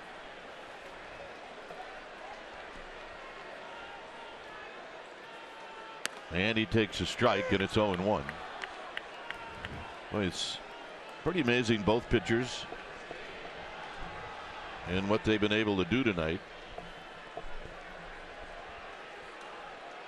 Bumgarner gets the big strikeout. There's a curveball to Buster Posey. Now that strike 3 pitch to Paul Goldschmidt is as good as it gets. I mean, you match up pitch performance to perfect location, even against a great hitter. I mean, you can overmatch him, and that's what that pitch did. Greinke wanted that one.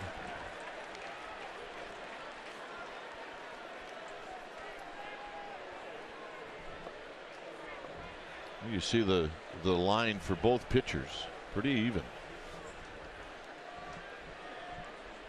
It has been a classic duel between these guys, and they have both been on. Buster cues this one off the end of the bat to Greinke.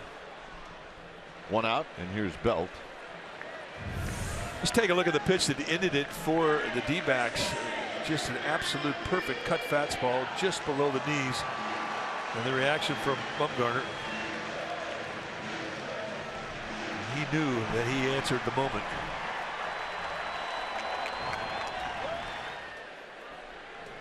Here's Belt. Belt has struck out twice. Both times with a runner in scoring position.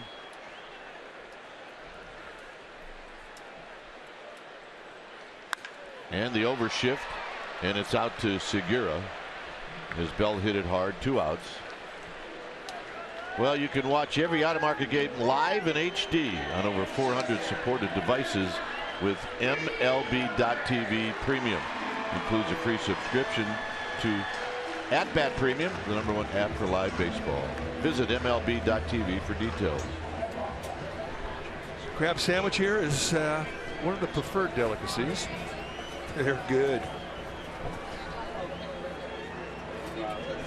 Bring an appetite. First time she's made those. Here's Crawford.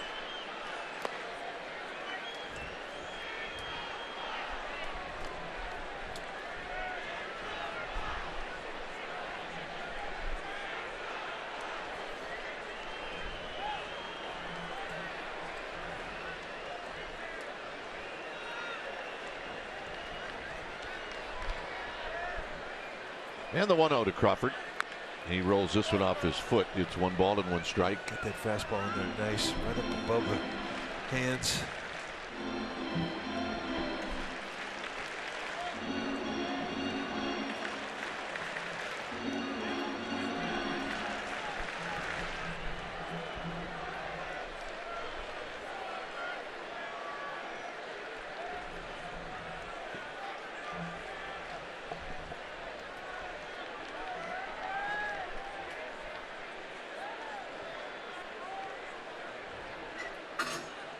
Crawford breaks his bat as it rolls foul. It's 1-2. Greinke went right back in there again. I want to get that. I want to get that. I want to get that. Yeah, I know you do.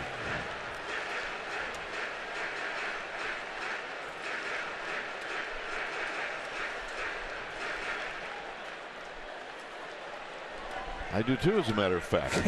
Man, I could smell them. They sell them behind the center field. Little food court out there behind the big screen, and we can smell them all the way here. Oh yeah, absolutely. I mean, they turned back the wind.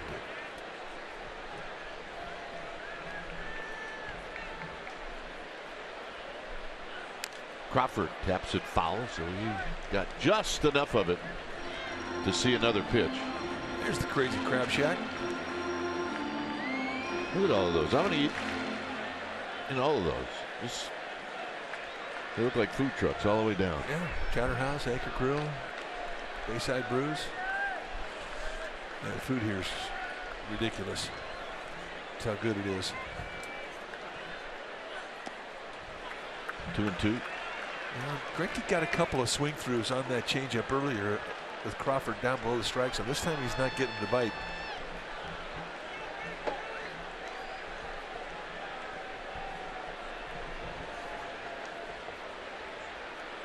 Giants have never beaten Greinke. 7-0 lifetime against San Francisco.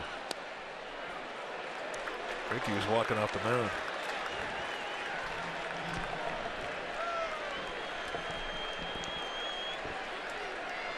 Thought he had it. He thought he had it.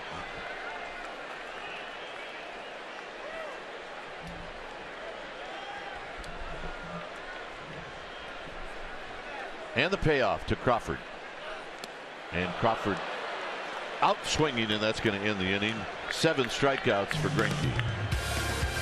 Tomas Castillo Peralta coming up.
Our Toyota Game Summary brought to you by your local Toyota dealer.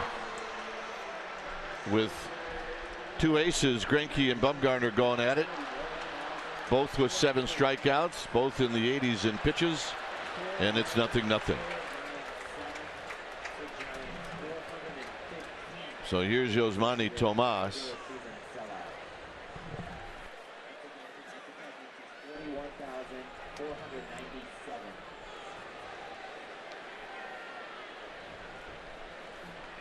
Tomas is 0 for 2 and a strike. He's got lots of power. He likes to swing. He doesn't walk much. Bumgarner starts him off with the first pitch curveball. That's the first time he's used a curveball to steal strike 1 tonight.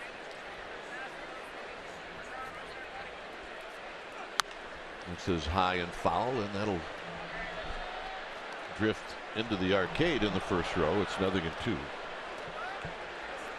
And then down below, and that young lady ended up with it. Those people. Would have been, could have been, should have been, was not. Keep it in your section. Away, nice play. 1-2.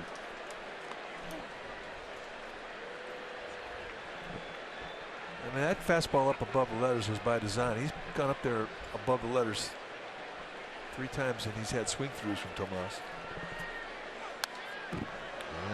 Foul off the screen. That time he caught a piece of it.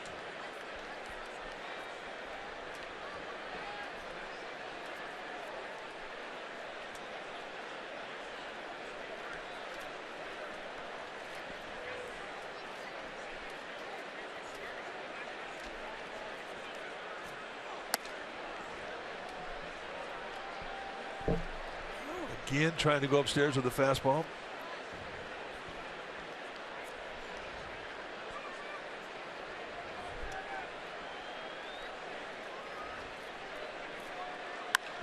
Hit up the middle and a base hit. So leadoff single. Here's Wellington Castillo. And that's the first time tonight that the Diamondbacks have been able to get a leadoff hitter on against Bumgarner.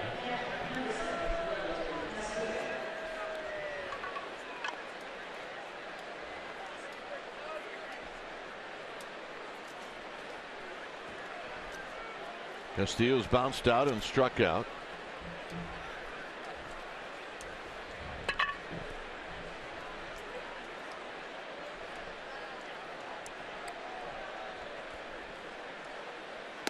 And a strike, and it's 0-1. Man, taking out strike one with a changeup. So both first pitches this inning have been strike ones with a curveball and a changeup. And this is the first time that Bumgarner has done that. So Buster Posey really mixing things up, and he needs a ground ball right now, hit at an infielder to try and get a double play. This is down the line. That'll slice foul.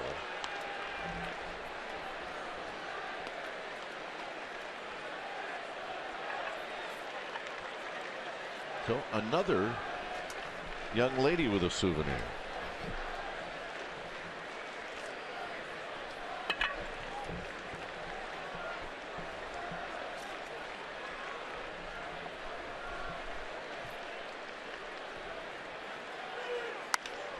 Hit well into left center field. It is gone. Wellington Castillo hits his third home run of the year, and it's 2-0. And it comes on an 0-2 pitch.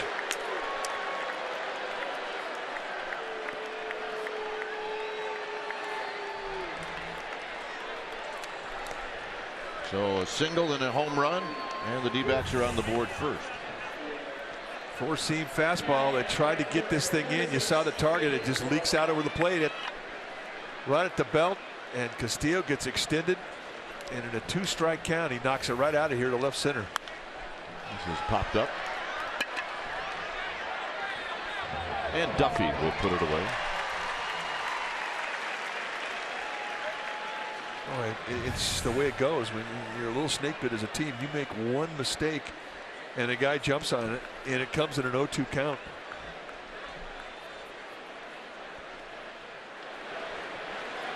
Let's watch the flight. Watching Denard Span, I'm thinking, man, he's got a chance, and then all of a sudden he pulls up, realizing that he's not going to have enough room. So for Castillo, home run number 3 on the year, and he breaks the scoreless tie. So here's Nick Ahmed, and Ahmed with a swing and a miss.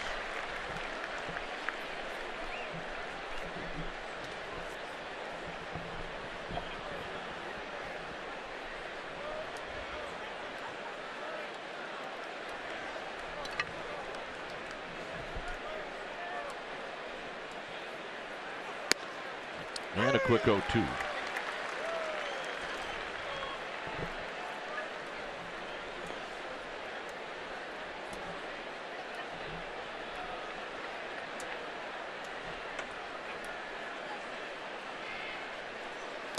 And he gets him on a pitch in the dirt. You saw the anger from Madison Bumgarner. I mean, that's an 0-2 pitch where you want to miss down in the dirt, have a guy chase.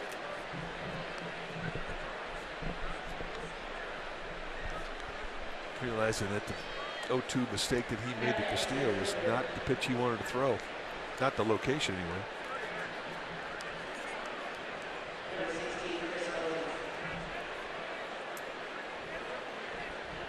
So here's Chris Owings, and he lifts this one out to Gregor Blanco in right field, and that'll do it. D-backs on the board on the home run by Castillo. Giants have some work to do. It's 2-0.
Presented by Swing and Skirts LPGA Classic. Your special event package will include a game ticket to see the Giants take on the Marlins and a bobblehead of World Golf Hall of Famer and Bay Area native Julie Inkster. Reminder, you need a bobblehead, you need a ticket. Go to sfgiants.com/special events.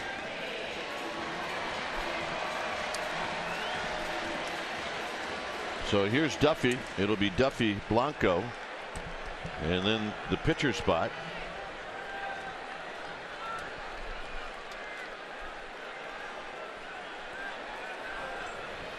Duffy is 1 for 2. He doubled off the wall in right field in the 4th inning.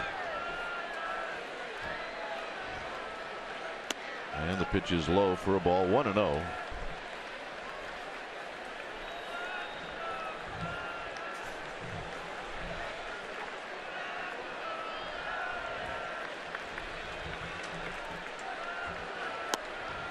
One ball and one strike.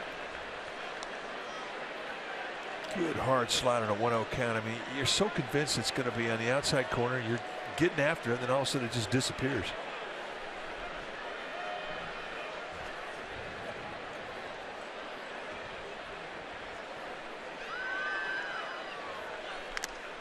Tap foul, 1-2. Again, the slider.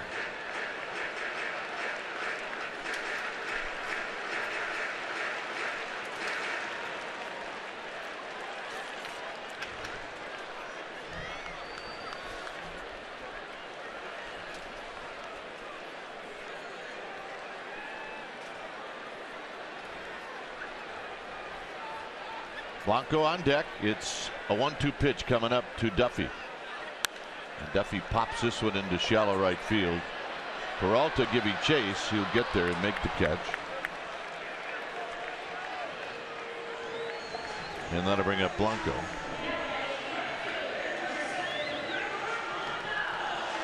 Giants have had opportunities. They've set the table. They have not been able to come up with a big hit. When Greinke has had to make pitches, he has made them.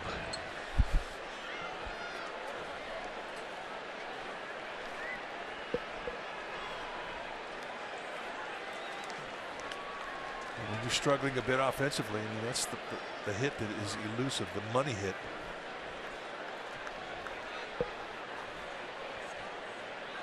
And Blanco takes wide, 1 ball and no strikes. But if you're the Giants, I mean, you just have to keep creating opportunities and believe that sooner or later you're going to break through.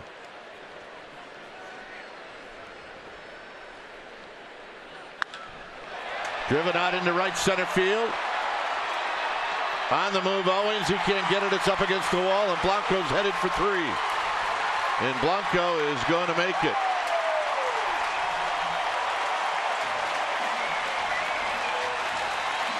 And now it's possible Bumgarner will be called back. He didn't know it yet.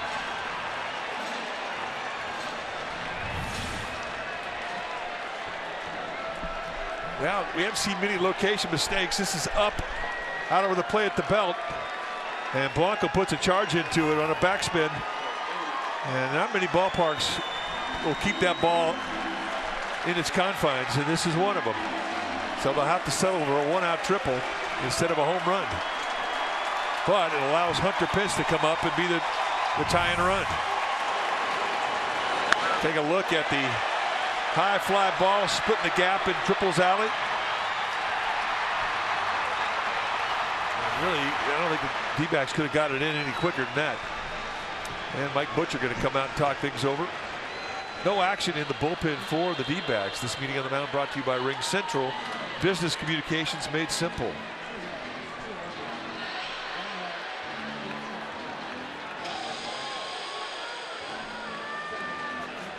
I'm sure they're talking about Hunter Pence. Not that you really have to say a whole lot to Greinke. I mean, he's this type of pitcher, definitely knows his opponent.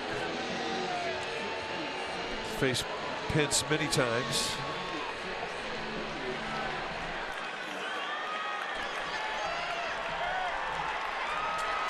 Pence 4 for 24 lifetime against him. The infield playing back.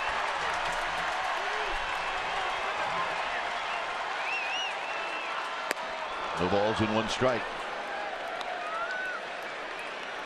And first pitch sliders him.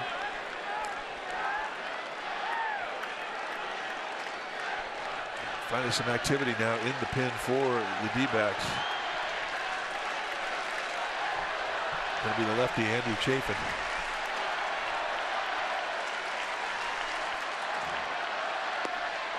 Oh, 2. Slider.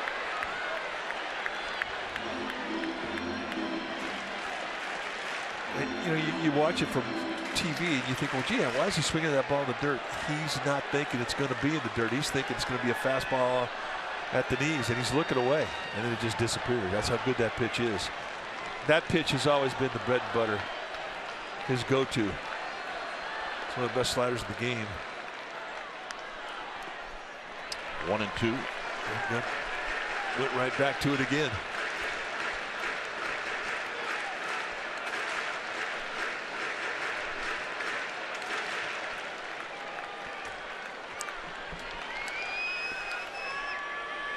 Derek Law ready. He will pitch the top of the 8th.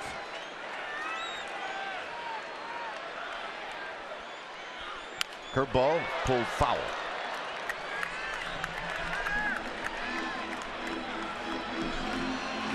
In a 1-out situation, I mean, D-backs are given a run. They've got the middle infielders back, so lefty pitch has to put the ball in play here. And for Greinke, I mean, he's pitching for that strikeout.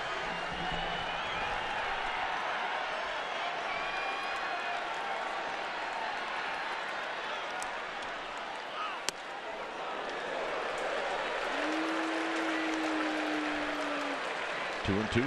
Just a bit inside, and he wanted it. See where they set the target and watch the glove. Castillo moving a whole lot. Or right on the inside part of the plate, or just off it. Right back to a slider. Tap foul. We'll do it again. You know, you just don't see him elevate that slider very often. I mean, that break is straight down. He doesn't make mistakes with it up. What was he, 19-3? 19-3 last year with a 1.6 ERA. That's 1 point. So he didn't elevate it too much. No.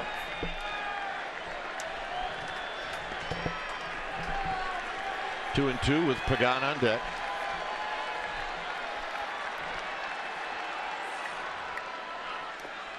Three and two. So there's his 2-2. But he's not a guy that's worried about putting it in the strike zone here. He's got a couple bases to play with. He's got power in that batter's box, and he will respect it. Doubtful that he'll throw a strike here if he doesn't feel he has to.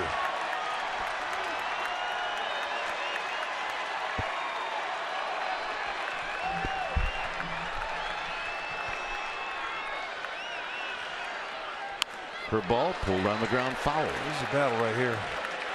And I mean, that's a 3-2 curveball. Now, if he takes that thing, it's a low ball 4, but it's not an easy thing to do. In the protect mode.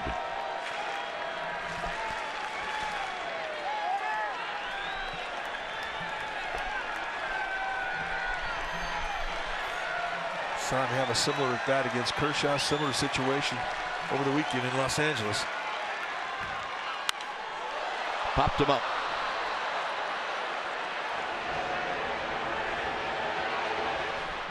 So Pence is retired.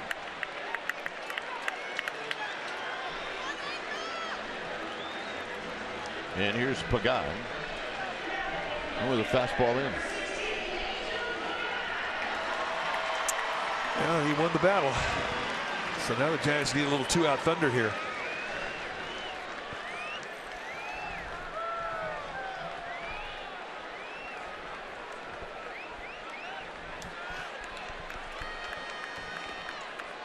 Pagan is bounced out and he's lined out to right field.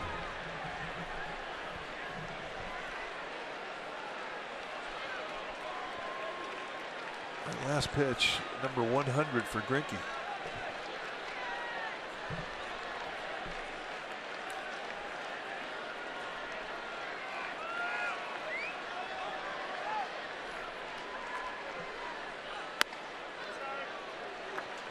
fastball in, and that did not miss by much. Just about 3 inches too far inside. He's throwing darts right now with everything.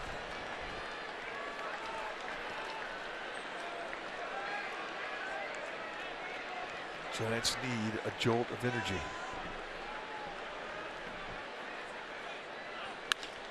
And a base hit into left field, and it's 2-1.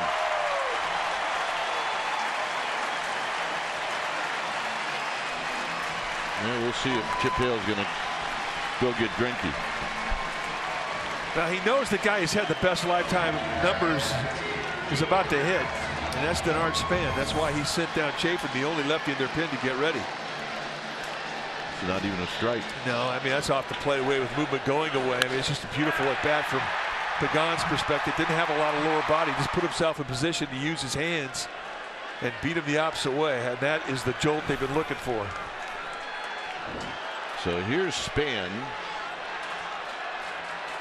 Span is 1 for 3.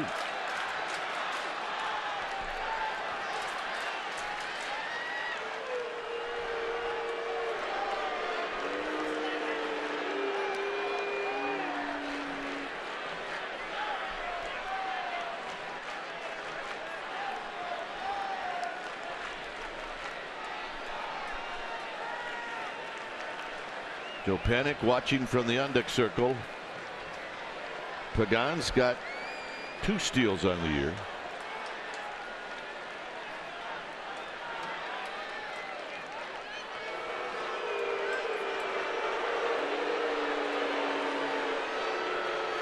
Now those throwovers were called by the bench just to give Chafin a little more time. Yeah, he just called for the bullpen. And that's it.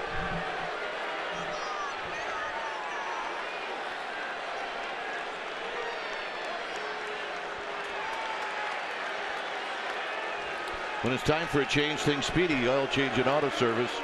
Your oil change tune-up and smog experts. We'll be back.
And the new pitcher is Andrew Chafin. Take a look at the numbers for Chafin. Been hot. Had one really bad one, and then after that, everything's been a good one. 8 strikeouts in 6 of the 3rd. You're going to see low to mid-90s with the fastball, hard slider, and a changeup.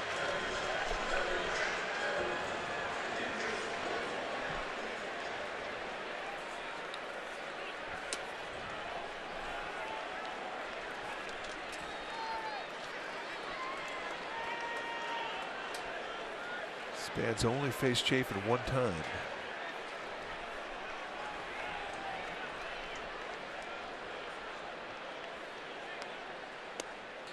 And a strike. 0 for 1.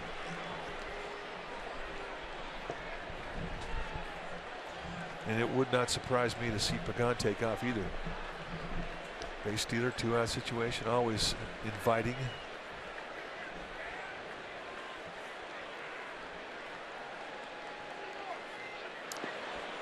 Nice block. An important block with the potential tying run at first base. You don't block it, you got the potential tying run at second base. Yeah, watch, he gets a little tied up and watch him separate his hands and let that ball drop. Now you go back to your bare hand. Nice tip for kids, not just catchers, infielders as well.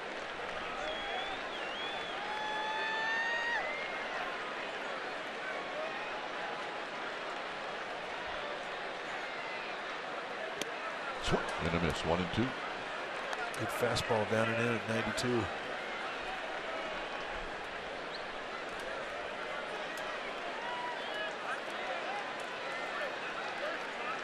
The line on Greinke: 6 hits allowed, 1 walk, 7 strikeouts. He is responsible for Pagan at first base. He cannot lose this game.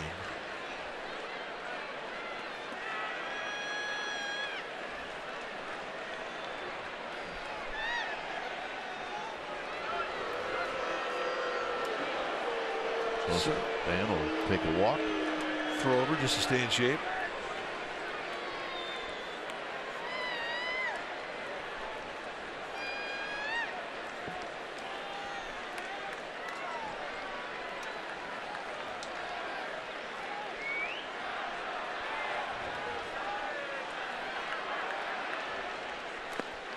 And that'll end the inning. So Span strikes out. Giants are a run closer. A triple by Blanco. Pagan drives it into left field for a base hit. It's a 2-1 lead for the D-backs.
Two-one D-backs here in the 8th is Derek Law will be the new pitcher. When it's time for a change, think Speedy Oil Change and Auto Service. Your oil change tune-up and smog experts. Numbers for Derek Law. Lamb on the first pitch slams it over the head of Span. And this guy has killed the Giants in this series. Boy, he really has. Now 3 doubles, a triple, and a home run in this series. I mean, that's some impressive swingings of the bat. And more importantly here, a leadoff double. So right away, Derek Law puts himself into a strikeout situation. Now he's capable of getting the strikeouts in his 2 innings. He has struck out 5 opponents. You'll see mid-90s fastballs and a hard slider. Throws a changeup and a curveball, but the slider's been his go-to pitch of late. Here's Gene Segura.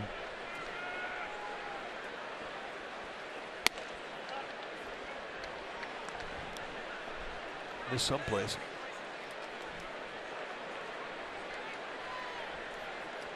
One ball and no strikes. Law throws his slider with His forefinger, middle finger, and ring finger all on the ball. Rare you see a guy put 3 fingers on a ball and throw it, unless it's a changeup. But that's the slider. We first saw it and called it a curveball, but I mean, he says it's a slider. The way that he throws that is like a curveball, but look at the spin on it. I mean, that's a slider, and it's a quick downer. He's got 3 pitches that are downward biters because of that high 3/4 release, almost over the top.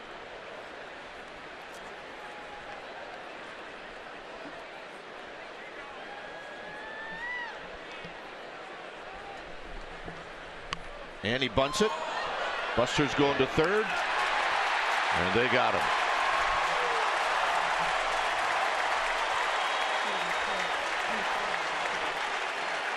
Well, that's a huge play, and that's better than a strikeout.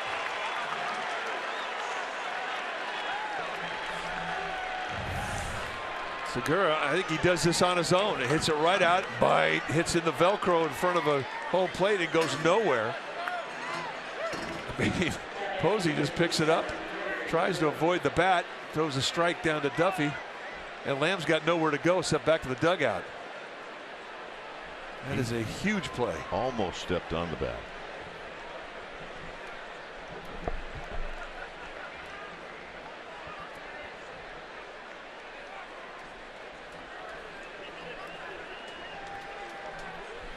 So from Segura's perspective, if he can't get that runner over and they just lost the runner in score position, he's got to try to steal here, don't you think? You would think so.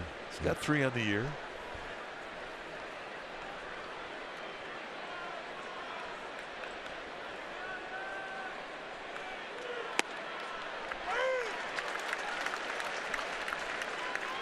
Nice quick release out of the stretch from Law. He's not going to give Segura any help. He's going to steal a base. He's going to have to earn it. So all you can do as a pitcher, make that runner stop and be quick. And Law did both.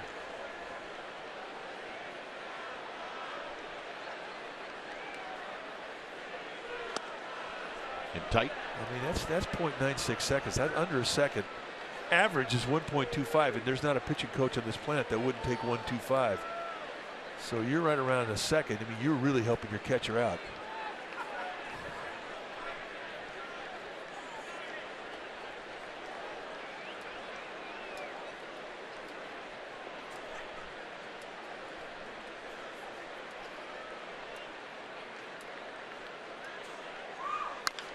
Pulled foul, 1-2.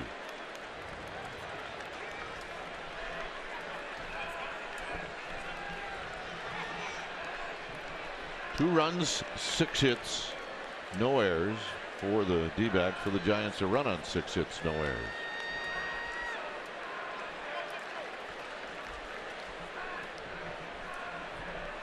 Yep. Oh yeah, having a good time. We'll revisit sometimes. I mean, we do that a lot. They are not going to leave early.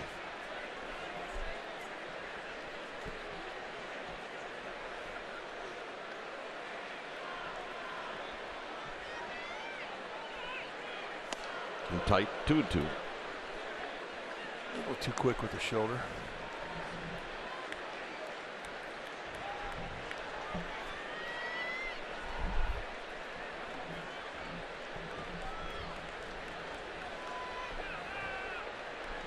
Goldschmidt waiting.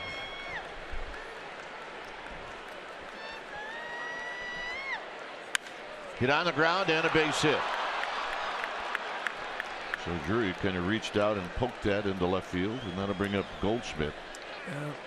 Diamondbacks have really done some damage tonight with 2 strikes. I mean, that's another nice 2-strike at bat.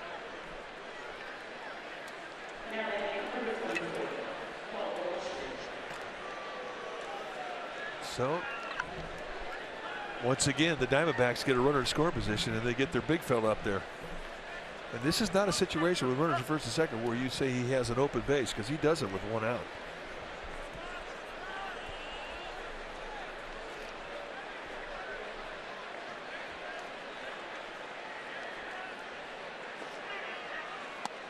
in tight, 1 ball and no strikes.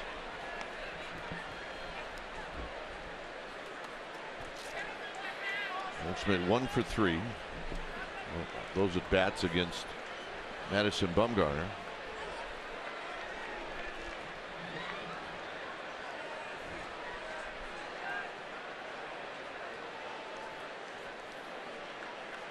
Corey Guerin headed down to the bullpen.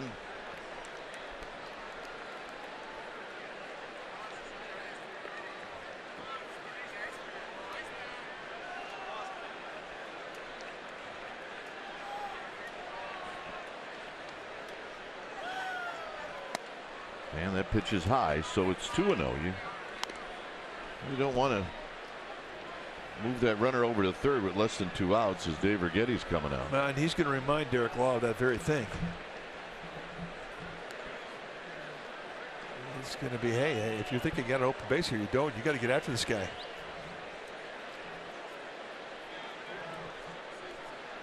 And he'll give him a little strategy as to how to go about doing it. He'll tell him what he wants him to throw this pitch, how he wants him to set up the next 3. Give him a plan.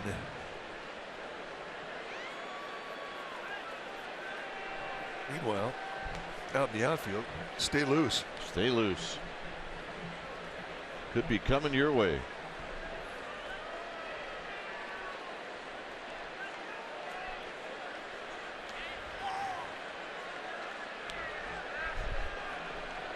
Two-0 pitch coming up to Goldschmidt.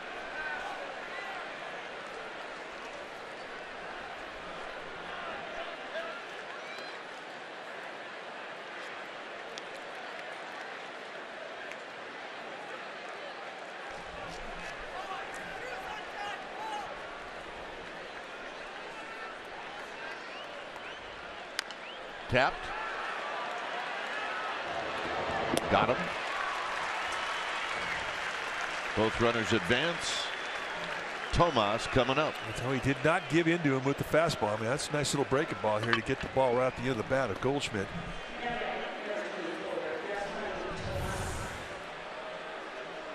Slider, quick downward bite, just gets a piece of it. And with Goldschmidt getting out of the box, I mean, he's still going to put pressure on that play. I mean, he's going to make you feel it if you're a pitcher. Big out.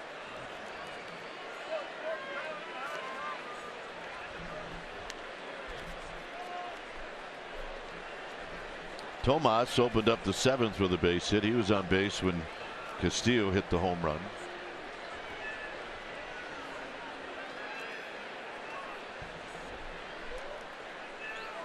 And he fouls this one back. Had a pretty healthy rip. Josh Osich heading down to the pen. Will join Corey Guerin.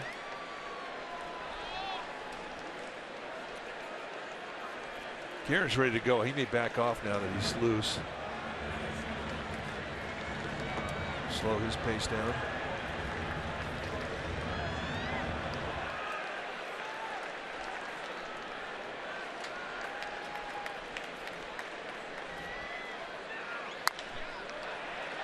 And Law is going to get out of it. So it remains a 1-run deficit with Panik, Posey, and Belt coming up.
Hey, this is a good time to remind fans at home what these boys are capable of. It's a new attraction right here at AT&T Park. If you're coming to a game, you got to go buy the new trophy case. It's got all 3 World Series trophies. And then if you head around the back, it's got the 3 rings and a video of the making of the rings. It's on the promenade level, and it is awesome. Dwayne and Mike. Yeah, looks good.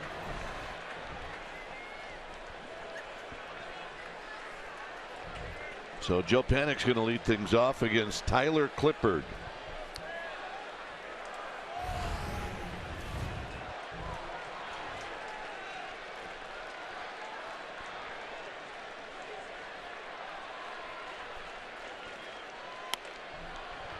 When it's time for a change, thing Speedy Oil Change and Auto Service.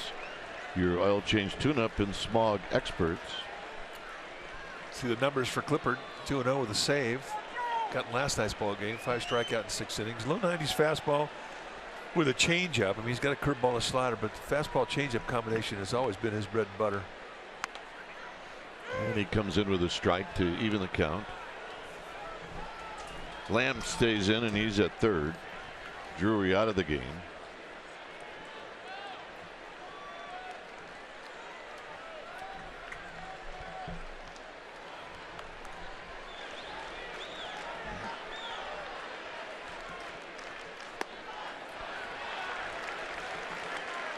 No panic. Walked in the first, doubled in the third, bounced out in the 5th. His history against Tyler Clippard, he's 0 for 2.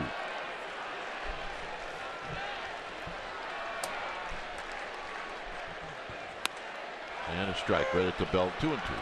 And that's the changeup.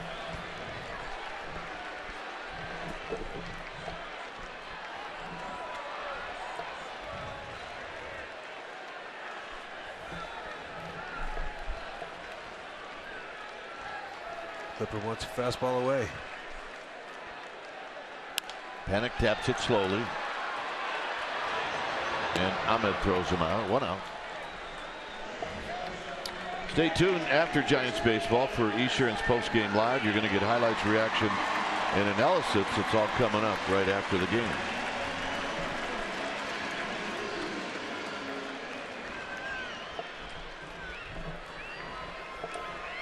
Buster Posey has bounced out twice, and he's hit a fly ball to right field.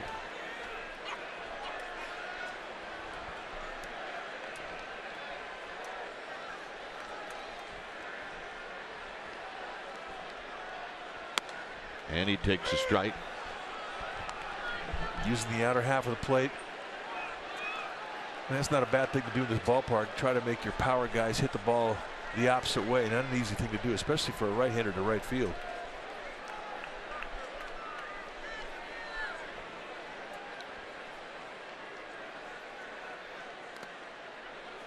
Breaking ball in the dirt. 1 ball and 1 strike.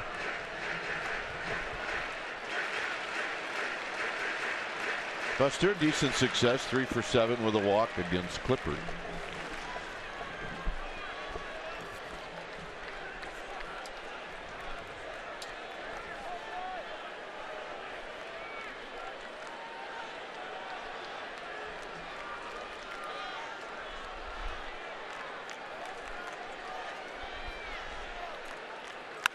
Wraps it on the ground to Ahmed.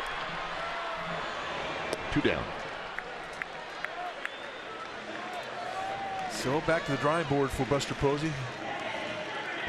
He has hit a cold spell.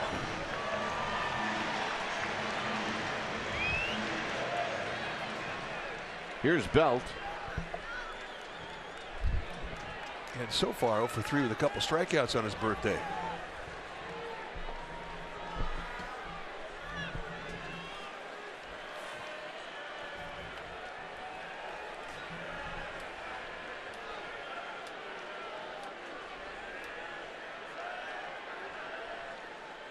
And the pitch is high. 1 ball and no strikes.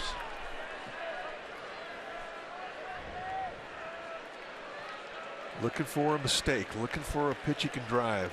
And with Bell, I mean, he can take it out to left field as easy as he can take it to right. He's got that kind of power.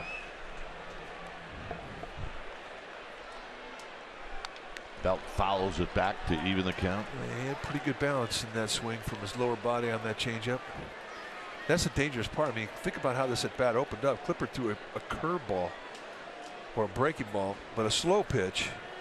And then he threw a changeup after that. I mean, 2 back-to-back off-speed pitches, and he did not lose the lower body for Belt. I mean, Belt had some drive, no reach in that swing.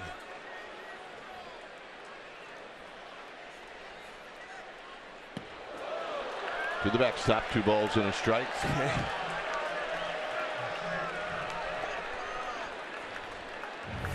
All right, let's take a look at this one. Yeehaw. I don't think Castillo's heart was in that one. I mean, you just don't think a breaking ball is going to go over the umpire's head. You're thinking if he's going to miss, it's going to be in the dirt.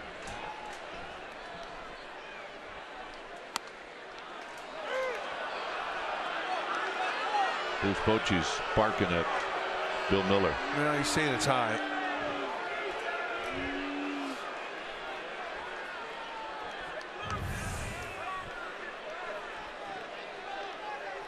And I believe he had a point.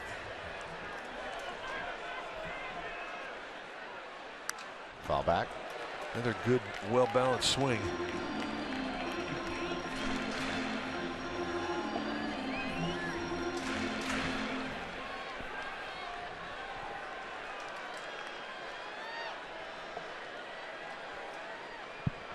Pagan watching. It's 2-2 to Belt.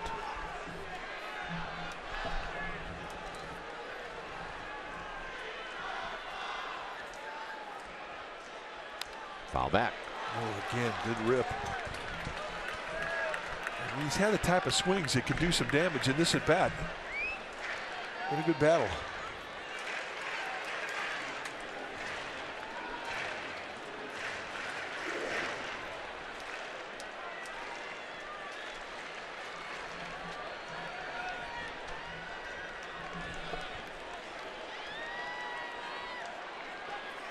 And another 2-2 pitch. Here it is to Belt.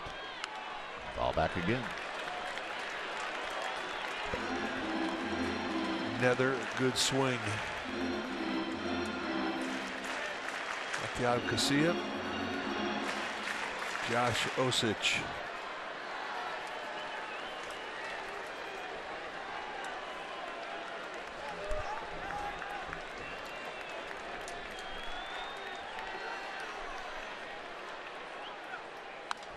Back again. It's just a battle, folks. Tyler Clippard is throwing everything he's got at him. And Belt is getting one good rip after another.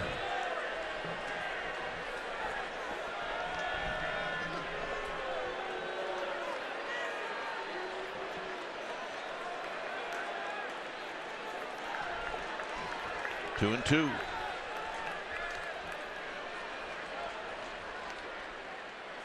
Got him. Bell strikes out on the curveball. We'll head to the ninth. It's 2-1 D-backs.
Diamondbacks. Time now for our play of the game. It's brought to you by Honda, and we think that Gregor Blanco was that man tonight. 2-hit night, and the big hit was a 1-out triple, and he would later come around to score the only Giants run on a 2-out knock by Angel Pagan. But our player of the game tonight, brought to you by Honda, Gregor Blanco. Gregor Blanco it is.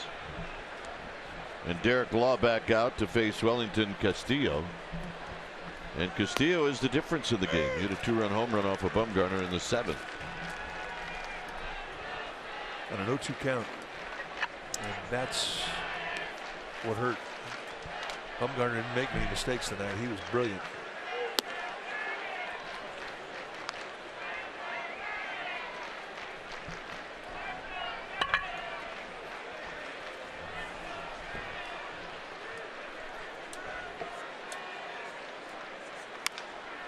Hit on the ground to Crawford. And Crawford will eat it up and throw. 1 out.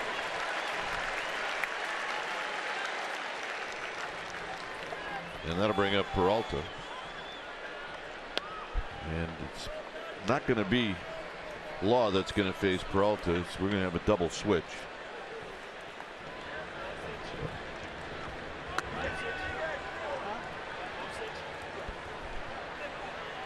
So with the left-hander coming up, it's going to be Osich. When it's time for a change, things speedy. Oil change and auto service. Your oil change tune-up and smog experts. We'll be back.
For you right here on CSN Bay Area, pregame live at noon, and the first pitch will be right around 12:30.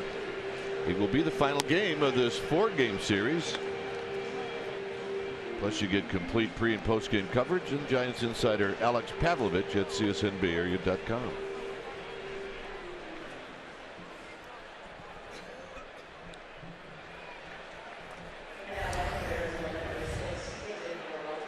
New pitcher now for the Giants will be Josh Osich.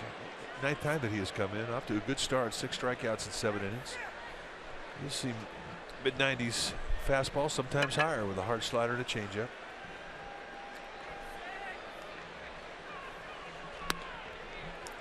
Like 98. Posey now at first, and Trevor Brown doing the catching. It's a double switch, so Brown will hit in the 8th spot.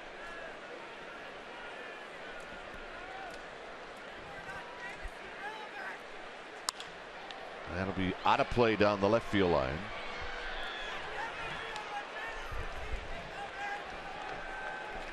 Everybody okay? Easter egg hunt. Somebody's got it tucked in a pocket. There it is. There she is. That a bit.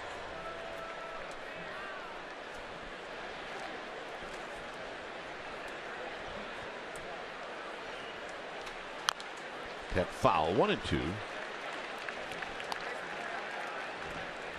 3 healthy fastballs run up there by Osich.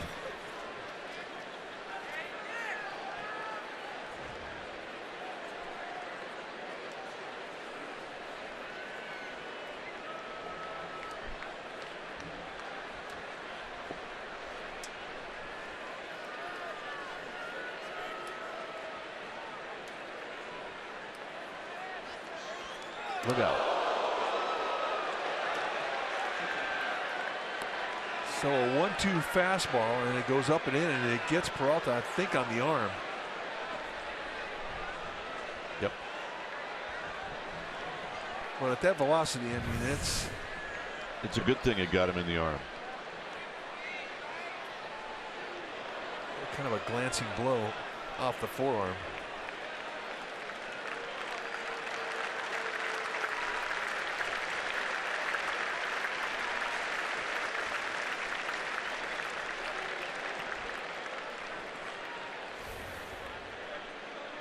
You can see the mark right on the forearm. You can see the seams on his arm. Yeah.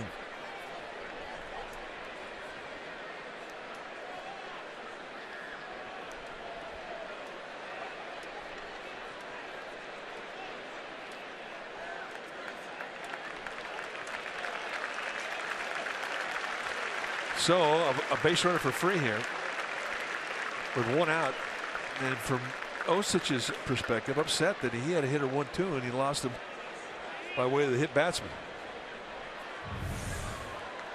One more look at in our Exmo. Two-seamer just heat-seeking right towards him.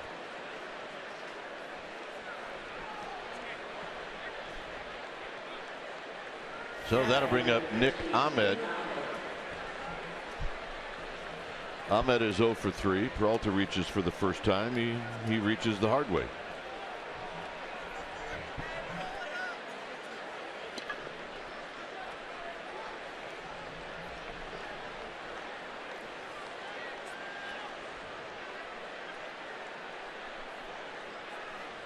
And a bouncing ball to Crawford.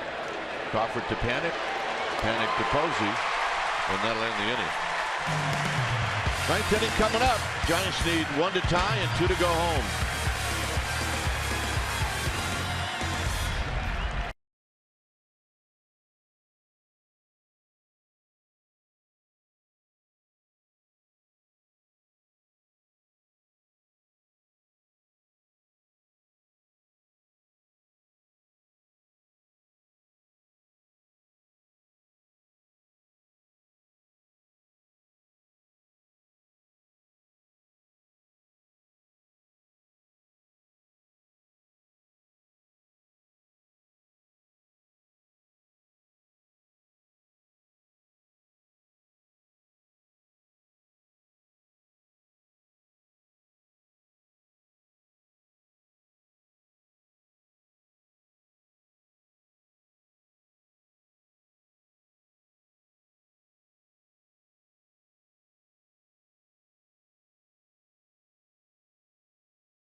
Tonight after Giants postgame live on CSN Bay Area. They'll give you Giants clubhouse reaction about this one.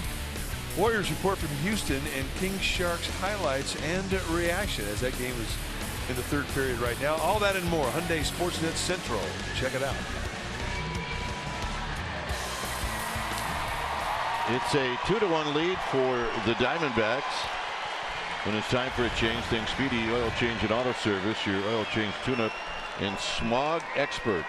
So Brad Ziegler on now to try and close it out. He's got 3 saves on the year.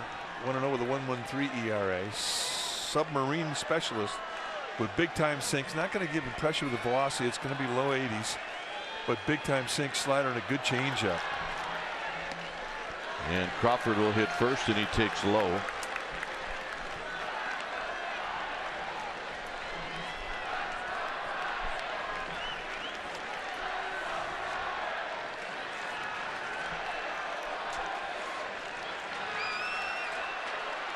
Two 2-0 to Crawford. Duffy on deck, then Blanco, and then Brown. Ziegler for the longest time was a 2-pitch guy, sinker, slider.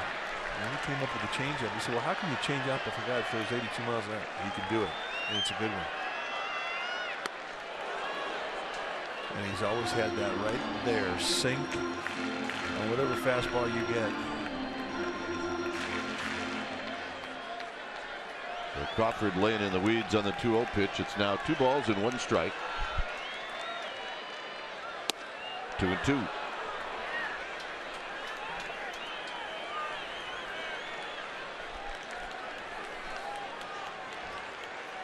See what he's done against the Giants. I'm trying to stop that tonight. And Crawford just got a piece. Perfect pitch with 2-2 count.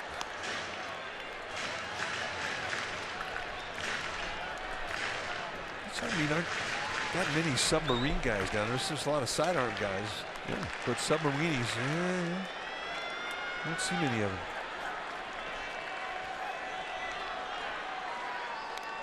Crawford, a piece again. First time we've seen movement that has come into him and did well to catch a piece.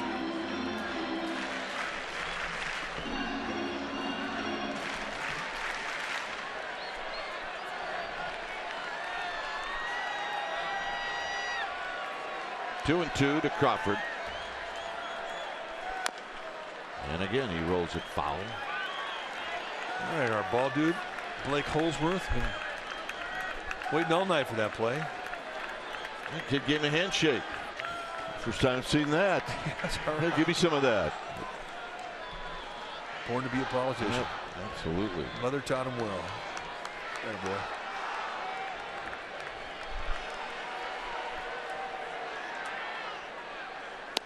Got him.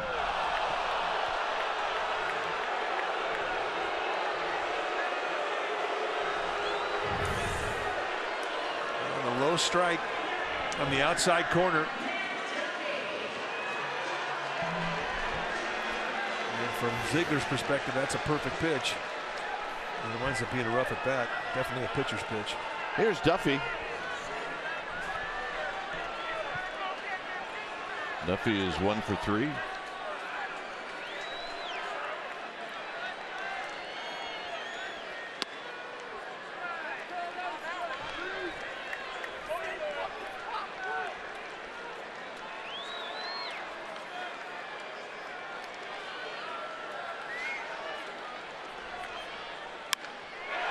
Left center field. Is it hanging up for Owings? He can't get it. Duffy on the move. And Duffy's going to stop at second base with a double. Get hot. Second double of the night. And he did not beat a hanger. Went right at him. The sink inside. Stays down right through it, and he is back in control of that bat head, folks. So a 1-out double, and the Giants have the tie and run at second base. They played him over on the right center field side. He just hits away from the defense.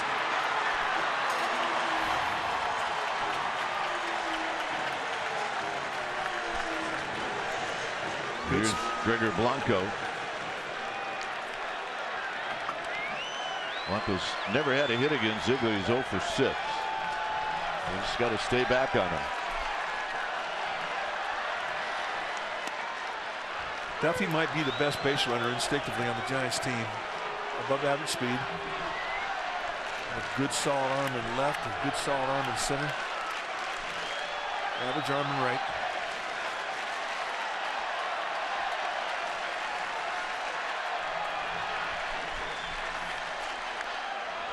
And a quick 0-2 to Gregor Blanco.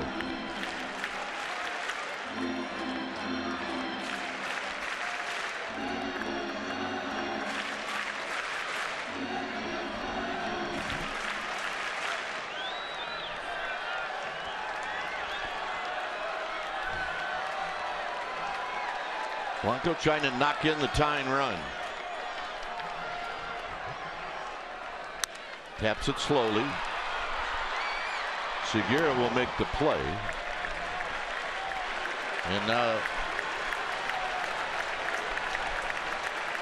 The guy that came in on the double switch, Trevor Brown, is going to hit with a tying run at third.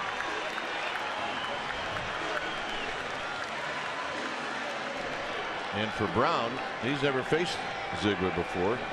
And who knows, he may not have ever faced someone like Ziegler before. Well, I mean, he's got an inside-out approach. I mean, very much like Duffy's, very much like Posey's. And the inside-out approach is definitely the type of swing you want to have when you're trying to beat sink from a submarine guy hitting from the right side. So Mike Butcher going to come out, and they're going to talk about a little strategy as to how you want to pitch this guy. Remember, Brown's got 3 home runs. It's tied for the team's lead.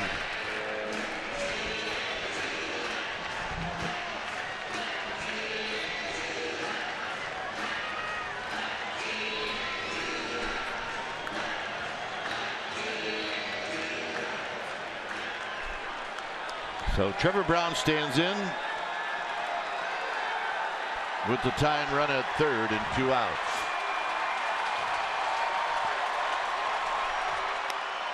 And a strike, and it's 0-1. Perfect pitch. Not much you can do with that except tip your cap. Just be thankful it's the first strike and not the third.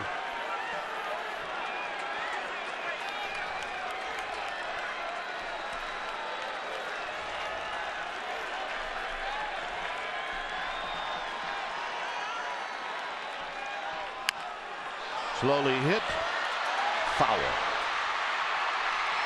And probably a good thing for the D-backs. Brown runs well for him. He's kind of a utility player. I mean, he does more catch than anything else, but he can play anywhere in the field.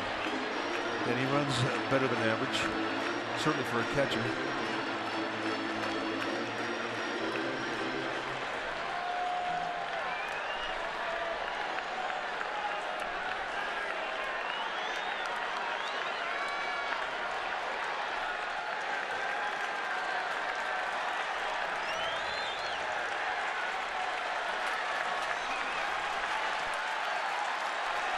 To pitch, here it is, and that's the ball game.